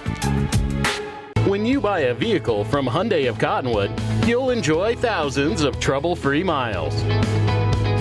With America's best warranty, 10-year, 100,000 miles, and every new Hyundai comes with complimentary maintenance for 3 years or 36,000 miles.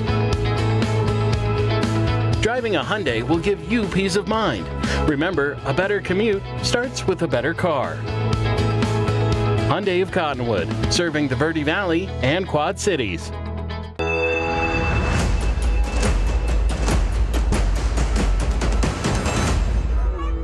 Kaylee Watson will lead things off for the Mingus Marauders here in the bottom of the 5th inning. Our score, Paradise Honors 3, Mingus Union High School 2 in the bottom of the 5th inning. Want to welcome you back here to Verde Valley TV and KYBC. Philip Katafamo alongside Jackie Bessler. Kaylee Watson struck out in the 3rd. Let's see what she does here in the 5th.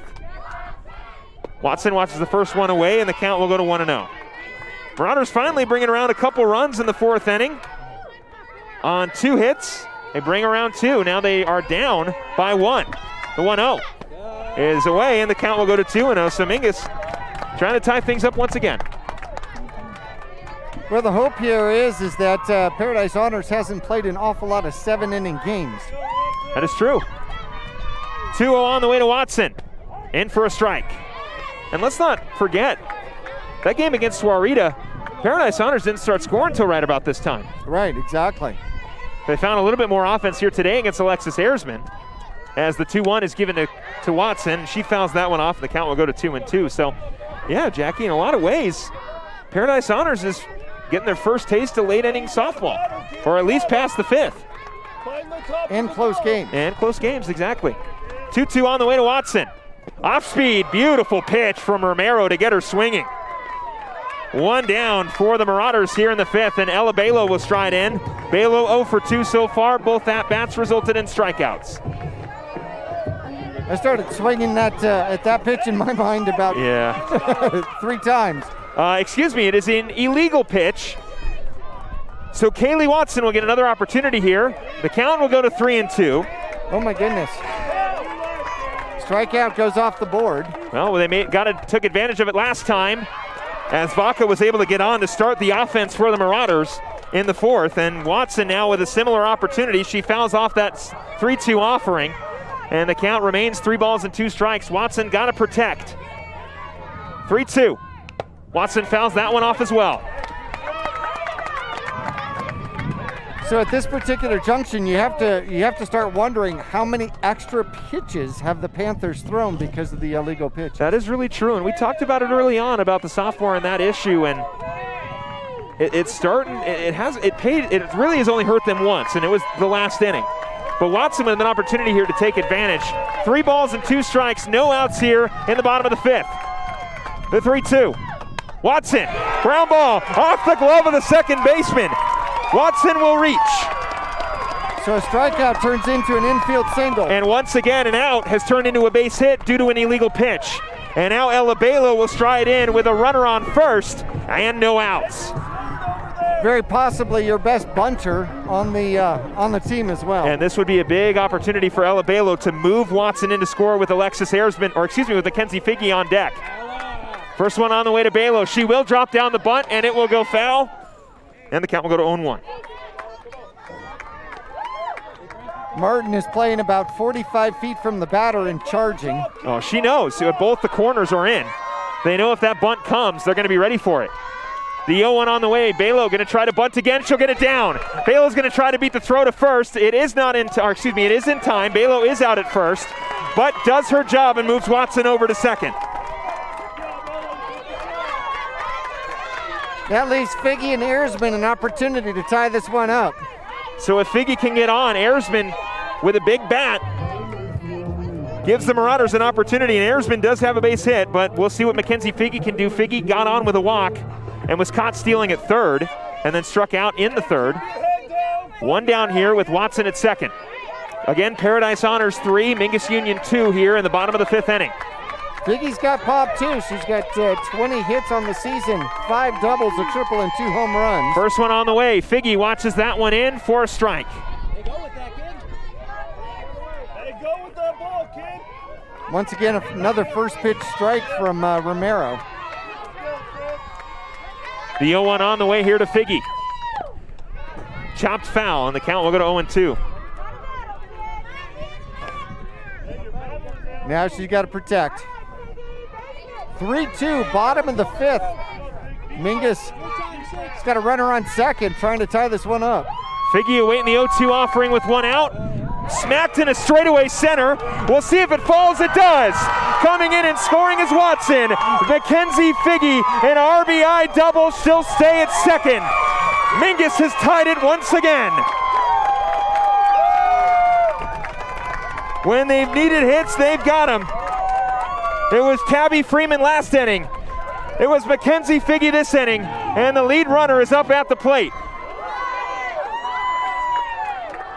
So now you got Erzman up to bat with a tie game and the opportunity to take the lead. I think he is going to walk him. Coach Hatcher walking Alexis Erzman to bring up Marissa Vaca, and we hear boos behind us, but it is a very smart idea from Coach Hatcher on the side of Paradise Honors. Now the question is are we going to see a new pitcher? We are going to see a new pitcher. It's going to be Krista Francia, the shortstop. I believe Romero will move to short, and we will let Francia warm up. We'll take a quick break. Stay with us here. Our score 3-3 here in the bottom of the 5th with one out. Marauders have runners on second and first.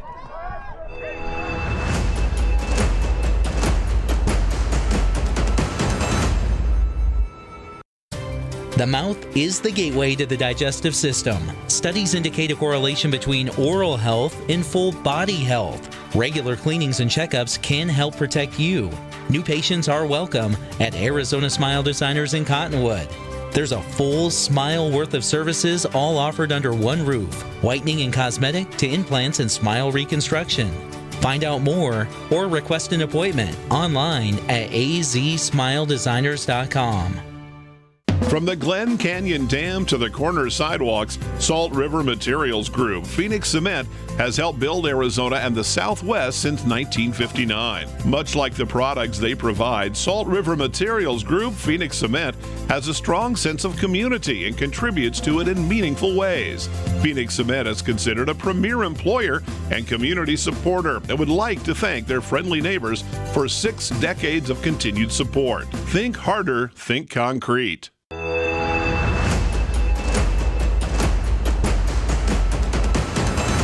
Marissa Vaca here to face the new pitcher in Christina Francia. A quick 0-2 count. Vaca swinging and missing the first 2 pitches offered from the new pitcher. Marauders have a runner on first and second. We're all tied up here 3-3 in the bottom of the 5th inning. The 0-2 on the way is high, and the count will go now to 1-2.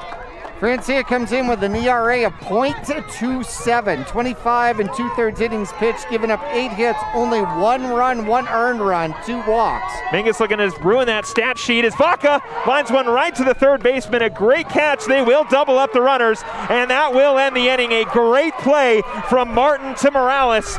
A double play to get out of it here. We remain 3-3. We'll head to the top of the 6th.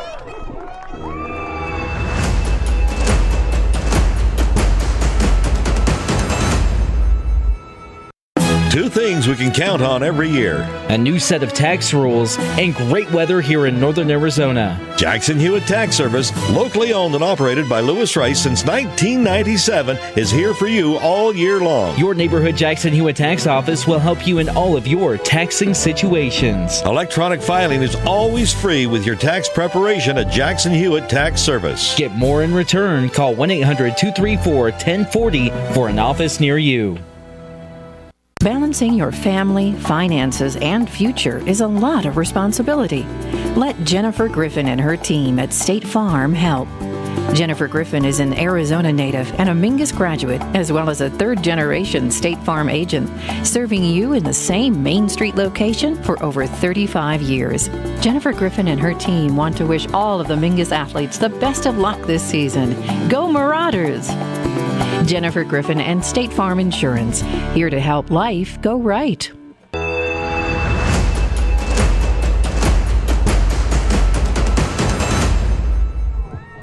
We pick things up here in the top of the 6th inning. Our score, Paradise Honors 3, Mingus Union High School 3. It has been an exciting 4A softball playoff matchup. Philip Catafamo and Jackie Bessler, we're both happy to have you along with us here on Verde Valley TV and KYBC. Josephine Horgan will lead things off here for the Panthers in the 6th. She'll continue to face Alexis Erzman. First one on the way. Swung on and missed for strike 1. Horgan sacrifice bunted in the second rather, and popped out to McKell at first, back in the fourth. Ayersman, the second pitch on the way here on 0-1. Will go foul to the right side, and the count will go to 0-2. Ayersman's one of those pitchers that seems to get faster as the game goes on. Yeah, very much so. And she's hoping that speed can go more towards her benefit as the Panthers have been able to score when they need it. The 0-2. Again, into right field, but foul. Wise move by Horgan. Did you notice she moved back in the box? I did not. Yeah, she noticed. But, yes. She noticed that everything she's fouled off has been, way late. Yes. And to the right, so she moved back in the box. Front foot is now even with the front of the plate. We'll see what Ayersman gives her on 0-2. The pitch runs high and inside, and the count will go to 1-2.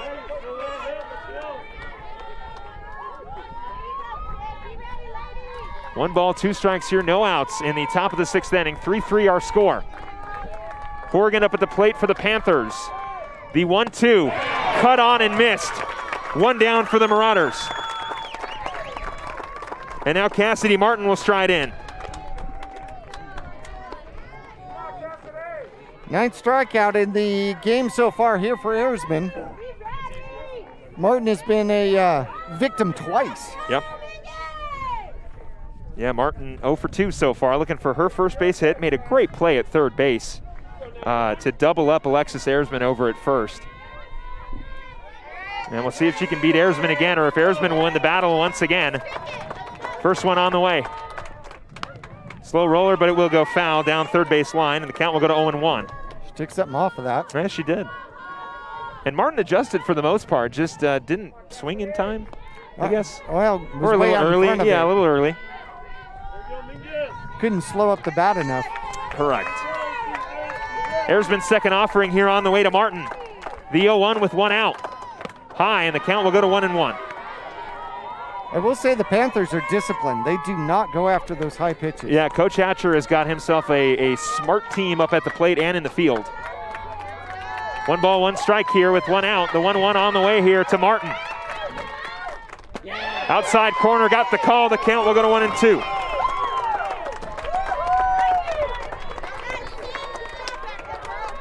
Fourth playoff game in history for Paradise Honors. Their first win came Saturday against Juarita. 1-2 on the way. It is fouled by Martin. And we're talking a little bit about that during the pregame. We didn't get a chance to talk about it on the air yet, but you mentioned that Paradise Honors playing in their third playoff game ever in school history. Fourth ever. Yep. Second one in 4A. In 2019, they were down in 3A. The 1-2 on the way is high, and the count will go to 2-2.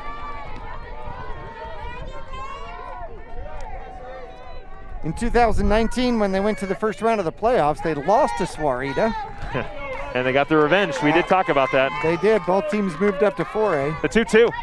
Got to go foul, and we'll keep going. Martin making Ayersman work. Yep. Does not want to go down on strikes again. Doing a great job of fouling off anything close and extending her at-bat. Well, we've seen a 12-inning game yes, here we at have. Mingus Union High School against Greenway. That is true. 2 balls and 2 strikes here with one out. 2-2 on the way, the pitch. Inside corner, got her looking. Second out of the inning. Another K for Alexis Ayersman. And now Sienna Elliott will stride in. Elliott also 0 for 2, went down on strikes both times.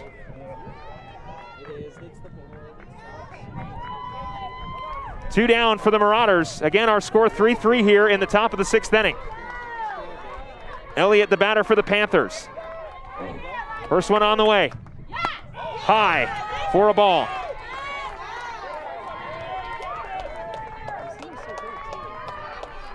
George is on deck, the right fielder.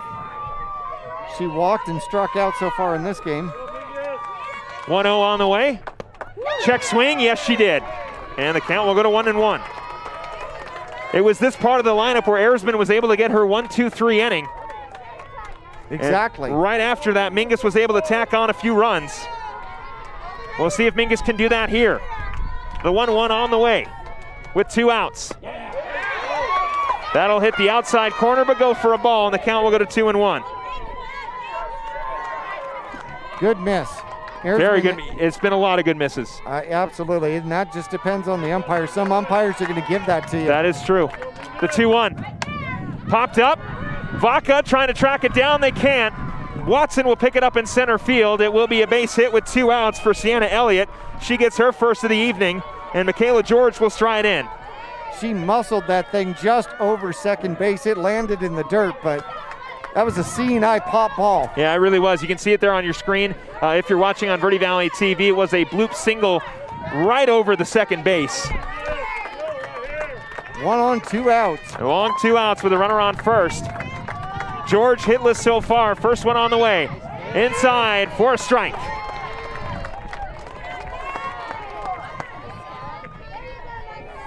George struck out in the 5th, got on with a walk, and came around to score in the 3rd. Mingus looking for the 3rd out of the inning. The 0-1 on the way. That one is away, and the count will go now to 1-1. Elliott is 2 for 3 in stolen bases this year. Just in case the Panthers try to steal their way into scoring position. The 1-1. Slow ground ball. Ayersman picks it up, flip over to first. Marauders get out of it, but not before a base hit. Our score remains 3-3 as the Panthers strand 1 at first. We'll go to the Marauder half of the 6th, where Mingus will look to get the lead. Stay with us here on Verde Valley TV and KYBC.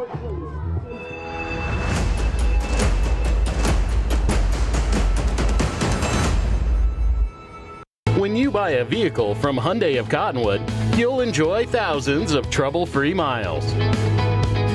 With America's best warranty, 10-year, 100,000 miles, and every new Hyundai comes with complimentary maintenance for 3 years or 36,000 miles. Driving a Hyundai will give you peace of mind. Remember, a better commute starts with a better car. Hyundai of Cottonwood, serving the Verde Valley and Quad Cities. Whether you wish to stay on your career path or pursue a new one, you need to continue to develop your skill set. Yavapai College is here to help you ensure that you're an indispensable resource in today's workforce. Connect with us today and find out how you can increase your potential in a changing world. YC is offering 1 class free for the fall semester. Just visit us online at yc.edu/cares for details and register today.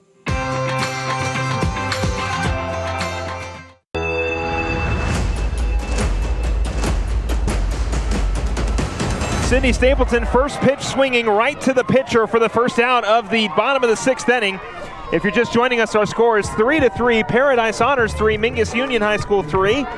Philip Catafamo, happy to have you along with me with Jackie Bessler on the call. And Jackie, the Marauders need a long inning. First one on the way to Copeland. Runs inside for a ball.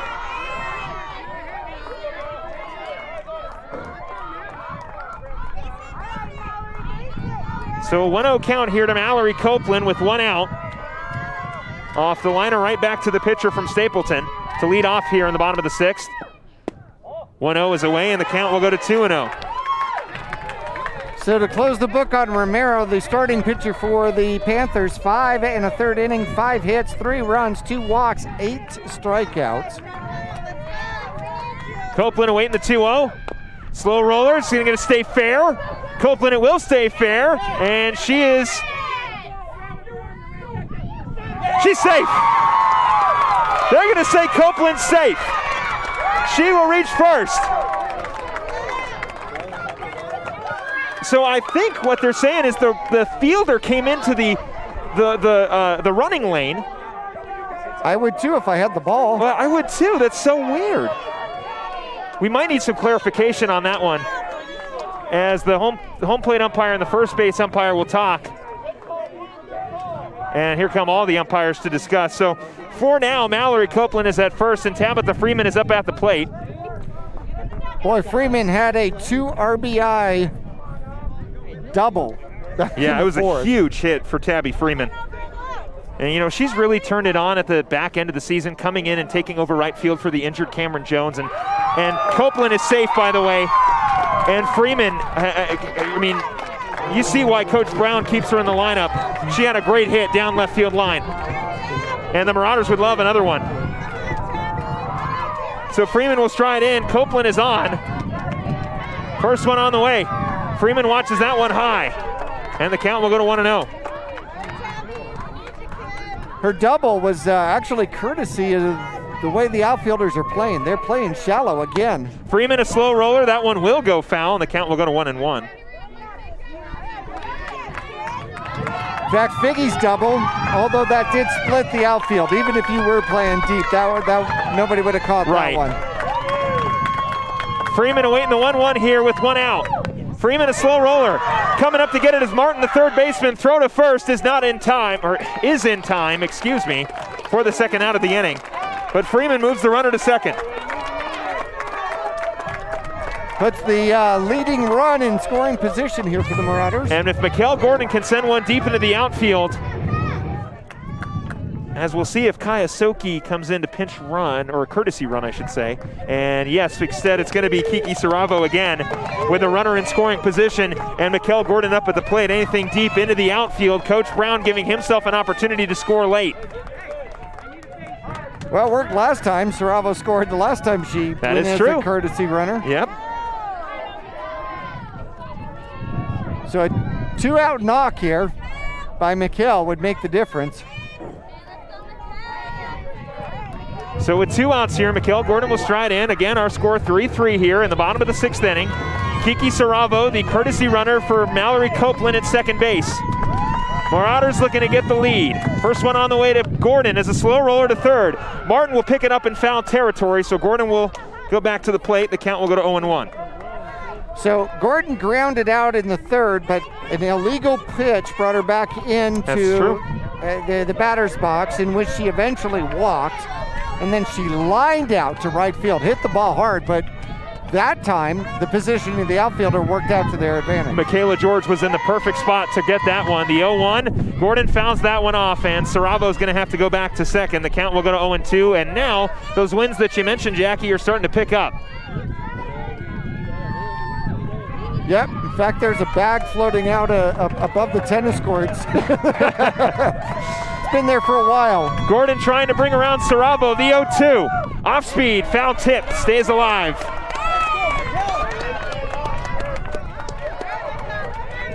That was desperation. Yeah, Mikkel definitely just kind of throwing the bat out there. Well, her entire body had gone forward. She had turned the hips and everything. She'll try it again on 0-2. Gordon gets a piece of it, it'll go foul. Staying alive and making the new pitcher, Francia, work. Francia came in the 6th with 1 out, 2 on, and got the double play to end the inning. Line out to third and across the diamond to first to get the double up. Gordon on 0-2. Outside is away. Saravo's going to go to third. And the count will go to 1-2. Lead run at third for the Marauders. Not going to take much now for Mikkel Gordon to get Mingus their first lead of the evening. 1 ball, 2 strikes here with 2 outs. Francia trying to shut the door here in the 6th. Gordon swings and misses, and Francia will do just that. We will head into the top of the 7th inning. The Marauders looking to keep the bats of the Paradise Honors Panthers quiet. Our score remains 3-3.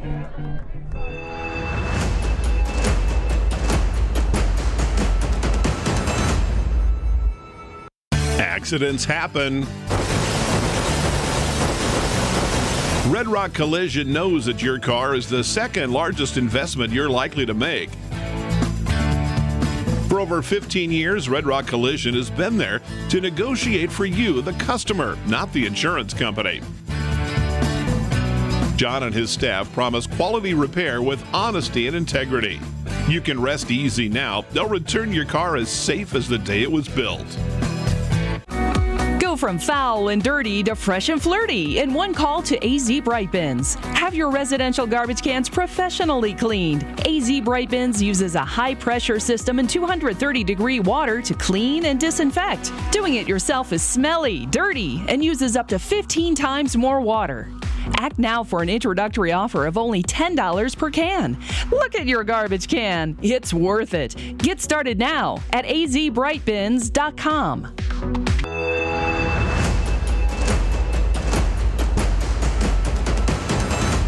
Ledesma Romero will lead things off here for the Paradise Honors Panthers in the top of the 7th inning. 3-3 our score. She watches the first pitch away for a ball, and the count will go to 1-0.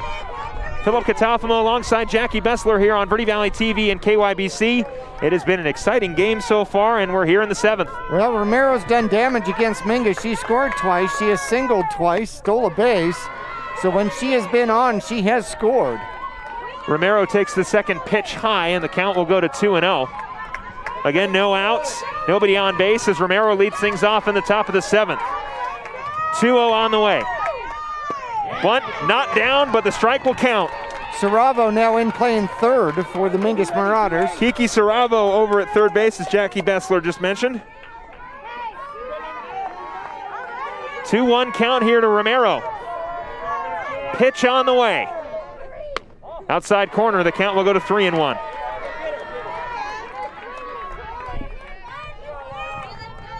Three balls, one strike. Got to make her earn it at this point. Very much so. The 3-1 on the way from Erzman, the pitch. Chopper, that'll go foul, and the count will go full. And now a little bit of an opportunity here for Erzman. She works her way back into the count. It's now 3-2, and here we go. Well, she's trying to hit the ball to the new person in the game. Isn't that how it goes? Yeah, very much so. Trying to test Kiki Saravo over at third, the junior third baseman. Erzman, the 3-2 on the way, looking for the first down of the inning here in the 7th. The 3-2 is high, and it'll be a leadoff walk for Romero. And now Bilger will step in with the leading run on first. Second walk in the game, given up by Erzman. Comes at the leadoff, and then the dangerous Bilger comes up. Bilger, though, hitless so far in this game, but still a threat at the plate. No outs with a runner on first. First one on the way. Bilger pops that one up. Vaca will make the catch. One pitch, one out for the Marauders.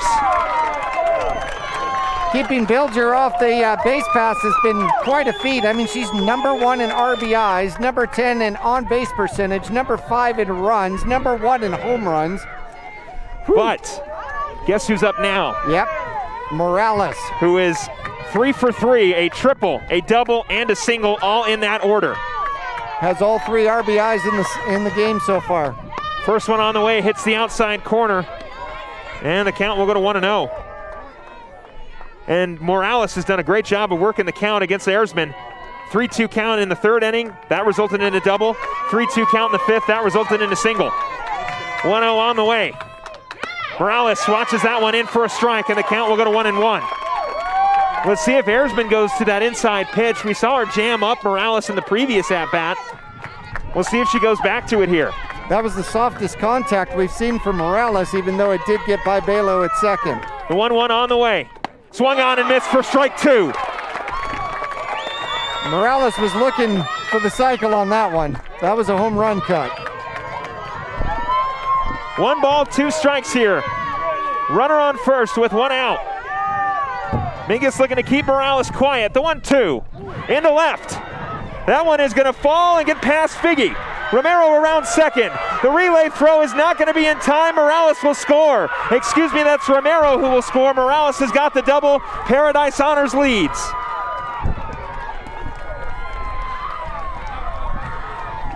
Morales is now 4 for 4. 3 extra base hits and all 4 RBIs. Holy cow. We are going to get more than likely a courtesy runner here. And it's going to be number 6. That is Dominguez for the Paradise Honors Panthers. She will pinch run for Amelie Morales, who has been phenomenal. And now Paradise Honors leads 4-3 here in the top of the 7th. Morales is now 7 for 8 in playoffs with 5 RBIs.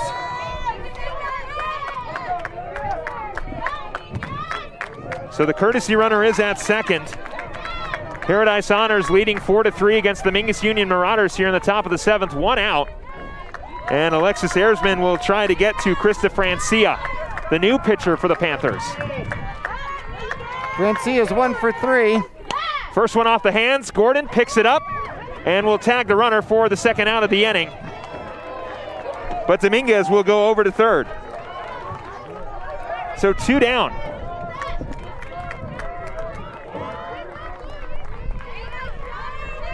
And here comes in Samara Romero.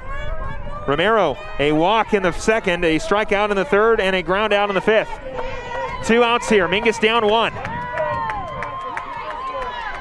First one on the way. Off the hands, but foul.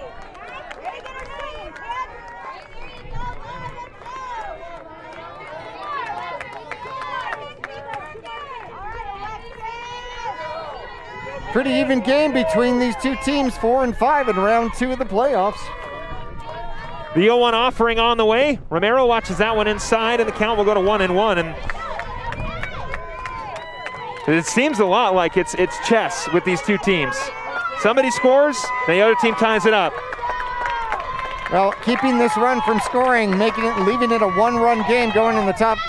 1-1 right up the middle. They're going to get a 2-run lead. 5-3 on the RBI single.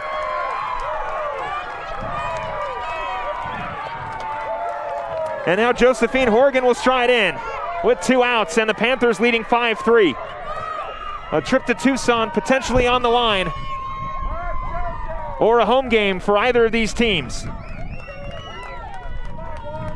Stapleton's going to go out and try to settle down Erzman.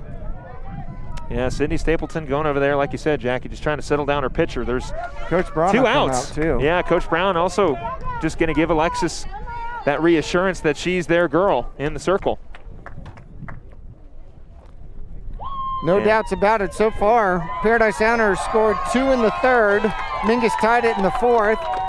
They took the lead in the fifth.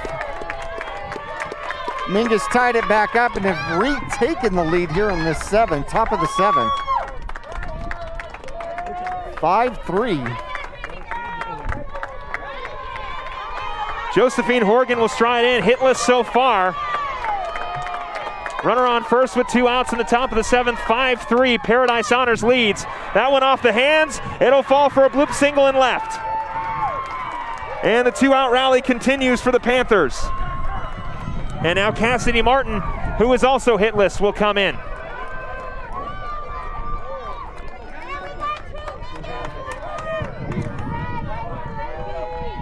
Martin has had a difficult time here with Erzman. She struck out 3 times.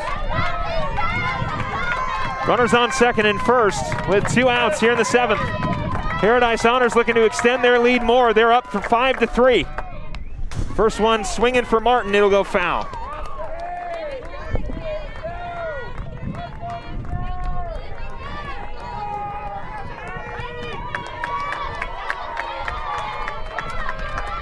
Martin awaiting the 0-1 offering here with 2 outs.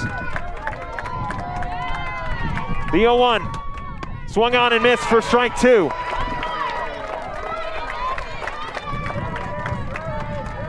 Ten hits in the game so far for the Panthers. They had 15 in round 1 on Saturday. Erzman looking for the final out of the inning. The 0-2 popped straight up in the air. Stapleton will call everyone off and not make the catch. Coming in and scoring is Romero. And now it's 6-3.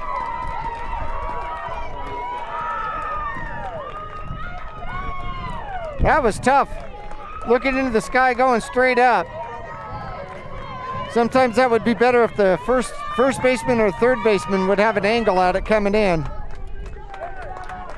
Tough fly ball there for Sydney Stapleton. Horgan goes to third. Martin now over at first. 6-3, Panthers lead. Serena Elliott, who has a hit so far and struck out twice, will come in, watches the first pitch away, and the count will go to 1-0. When the Marauders get out of the inning, they will have Kaylee Watson, Ella Balo, and Mackenzie Figge.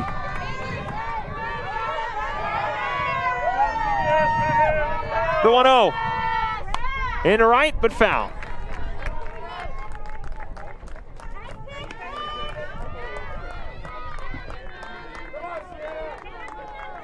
1 ball, 1 strike here to Elliott for the Panthers.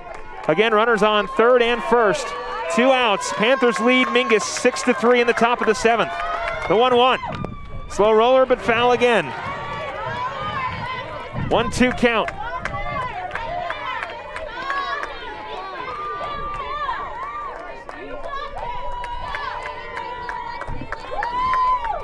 Ersman looking for strikeout number 11 and the 3rd out of the inning. The 1-2. Got her. A hectic inning for the Marauders as the Panthers have reclaimed their lead in the top of the 7th.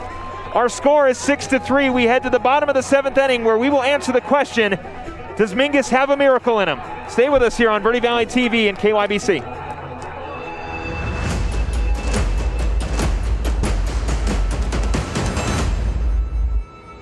I'm Chris. And I'm Tandy, owners of Taylor Waste. We're the last local garbage company homegrown in the Verde Valley. And we want to be your first choice for residential and small business garbage service. Get a free month service when you make the switch to Taylor Waste. And enjoy monthly service as low as $14 per month. Visit TaylorWaste.com for more information. Or to start service, call Taylor Waste at 649-2662. Taylor Waste, service tailored to your needs. When you buy a vehicle from Hyundai of Cottonwood, you'll enjoy thousands of trouble-free miles. With America's best warranty, 10-year, 100,000 miles, and every new Hyundai comes with complimentary maintenance for 3 years or 36,000 miles. Driving a Hyundai will give you peace of mind. Remember, a better commute starts with a better car. Hyundai of Cottonwood, serving the Verde Valley and Quad Cities.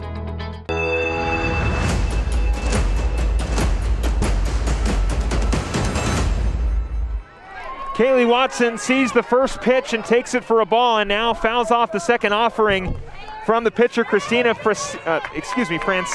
Francia.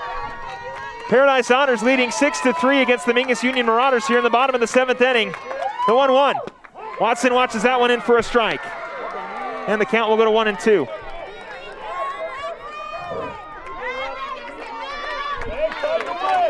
Watson singled and scored back in the 5th. Watson with a ground ball. Picked up by the first baseman. She'll try to beat the tag, and she will not. 1 down for the Panthers, and to bring up the top of the order in Elabelo. Marauders came back to win the game in 12 against Greenway and are looking for a comeback win here. Down 4, 6-3 in the bottom of the 7th with 1 out. Elabelo looking to get it going. First one on the way. Balo watches that one hit the outside corner for a strike. And the count will go to 0-1. Balo awaiting the second offering here, the 0-1. Slow roller, back to the catcher.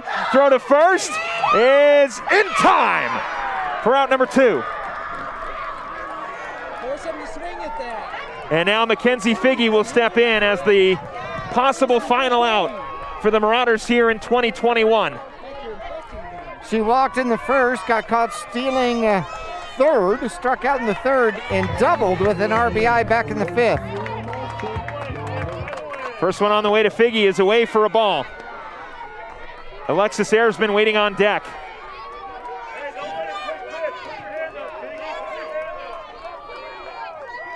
Figge waiting the second offering on 1-0. Fouls that one off and the count will go to 1-1. I want to thank some of our sponsors: Susie Q Market, Taylor Waste, Gordon & Gordon Law, Jennifer Griffin, State Farm Insurance, and Hyundai of Cottonwood for sponsoring playoff softball. The 1-1 to Figge, ground ball to Martin, throw on to first. It'll do it. The Mingus Marauders fall to the Paradise Honors Panthers in 7. Our final score, 6-3, and the 2021 season that had so many question marks coming into the spring year with COVID, the mask mandates, were we even going to get to this point? But regardless, we saw this team make the playoffs, and what a great run this year. Fantastic season. Yep. First Grand Canyon Region Championship for the Mingus Marauder since 2009. Played their hearts out. End the season at 18-3. Yeah. Oh my gosh, what a respectable season for this squad of girls. And Paradise Honors have they've been tested twice. Definitely tested once with the Mingus Marauders, and most likely now have to go on and play the number 20 team in the nation in South Point Catholic. Yeah, it'll be Poston Butte taking on South Point Catholic. That game has just started about 10 minutes ago, so it'll be either a home game for the Panthers or a road game to Tucson. But what a great season for these Mingus Marauders, and we'll talk about this 21 season as we wrap up the softball year for the Marauders here at Mingus Union. Stay with us here on Verde Valley TV and KYBC.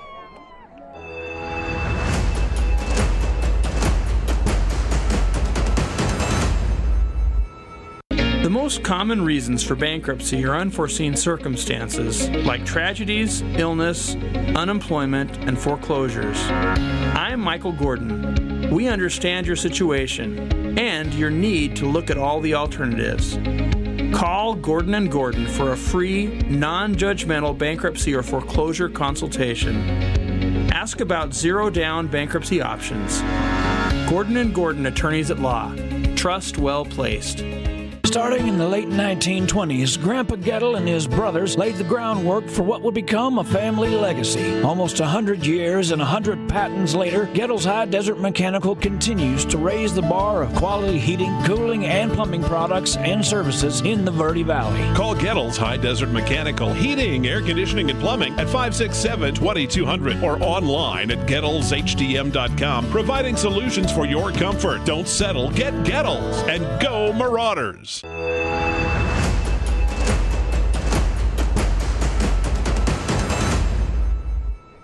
Want to welcome you back here to Verde Valley TV and KYBC. It is the end of the Mingus Marauder softball season, but what an achievement for this team to finish the year as the number 4 team in 4A state rankings, to win their first 4A Grand Canyon Region Championship since 2010. It is a bittersweet ending for all 4 of our seniors: Mallerie Copeland, Tabitha Freeman, Yasmin Mestis, and of course Kaylee Watson. Philip Catafo alongside Jackie Bessler here. We want to thank you very much for sticking around with us here on this game. A 6-3 victory for the Paradise Honors Panthers. They will either take a road trip to Tucson to take on South Point Catholic, or they will be at home to take on Poston Butte. That game just getting started about 11 minutes ago. But Jackie, what a fun game and what a great way to end out the season. Well, certainly so. I mean, it was a great game. 6-3. Nobody blew each other out. It was back and forth.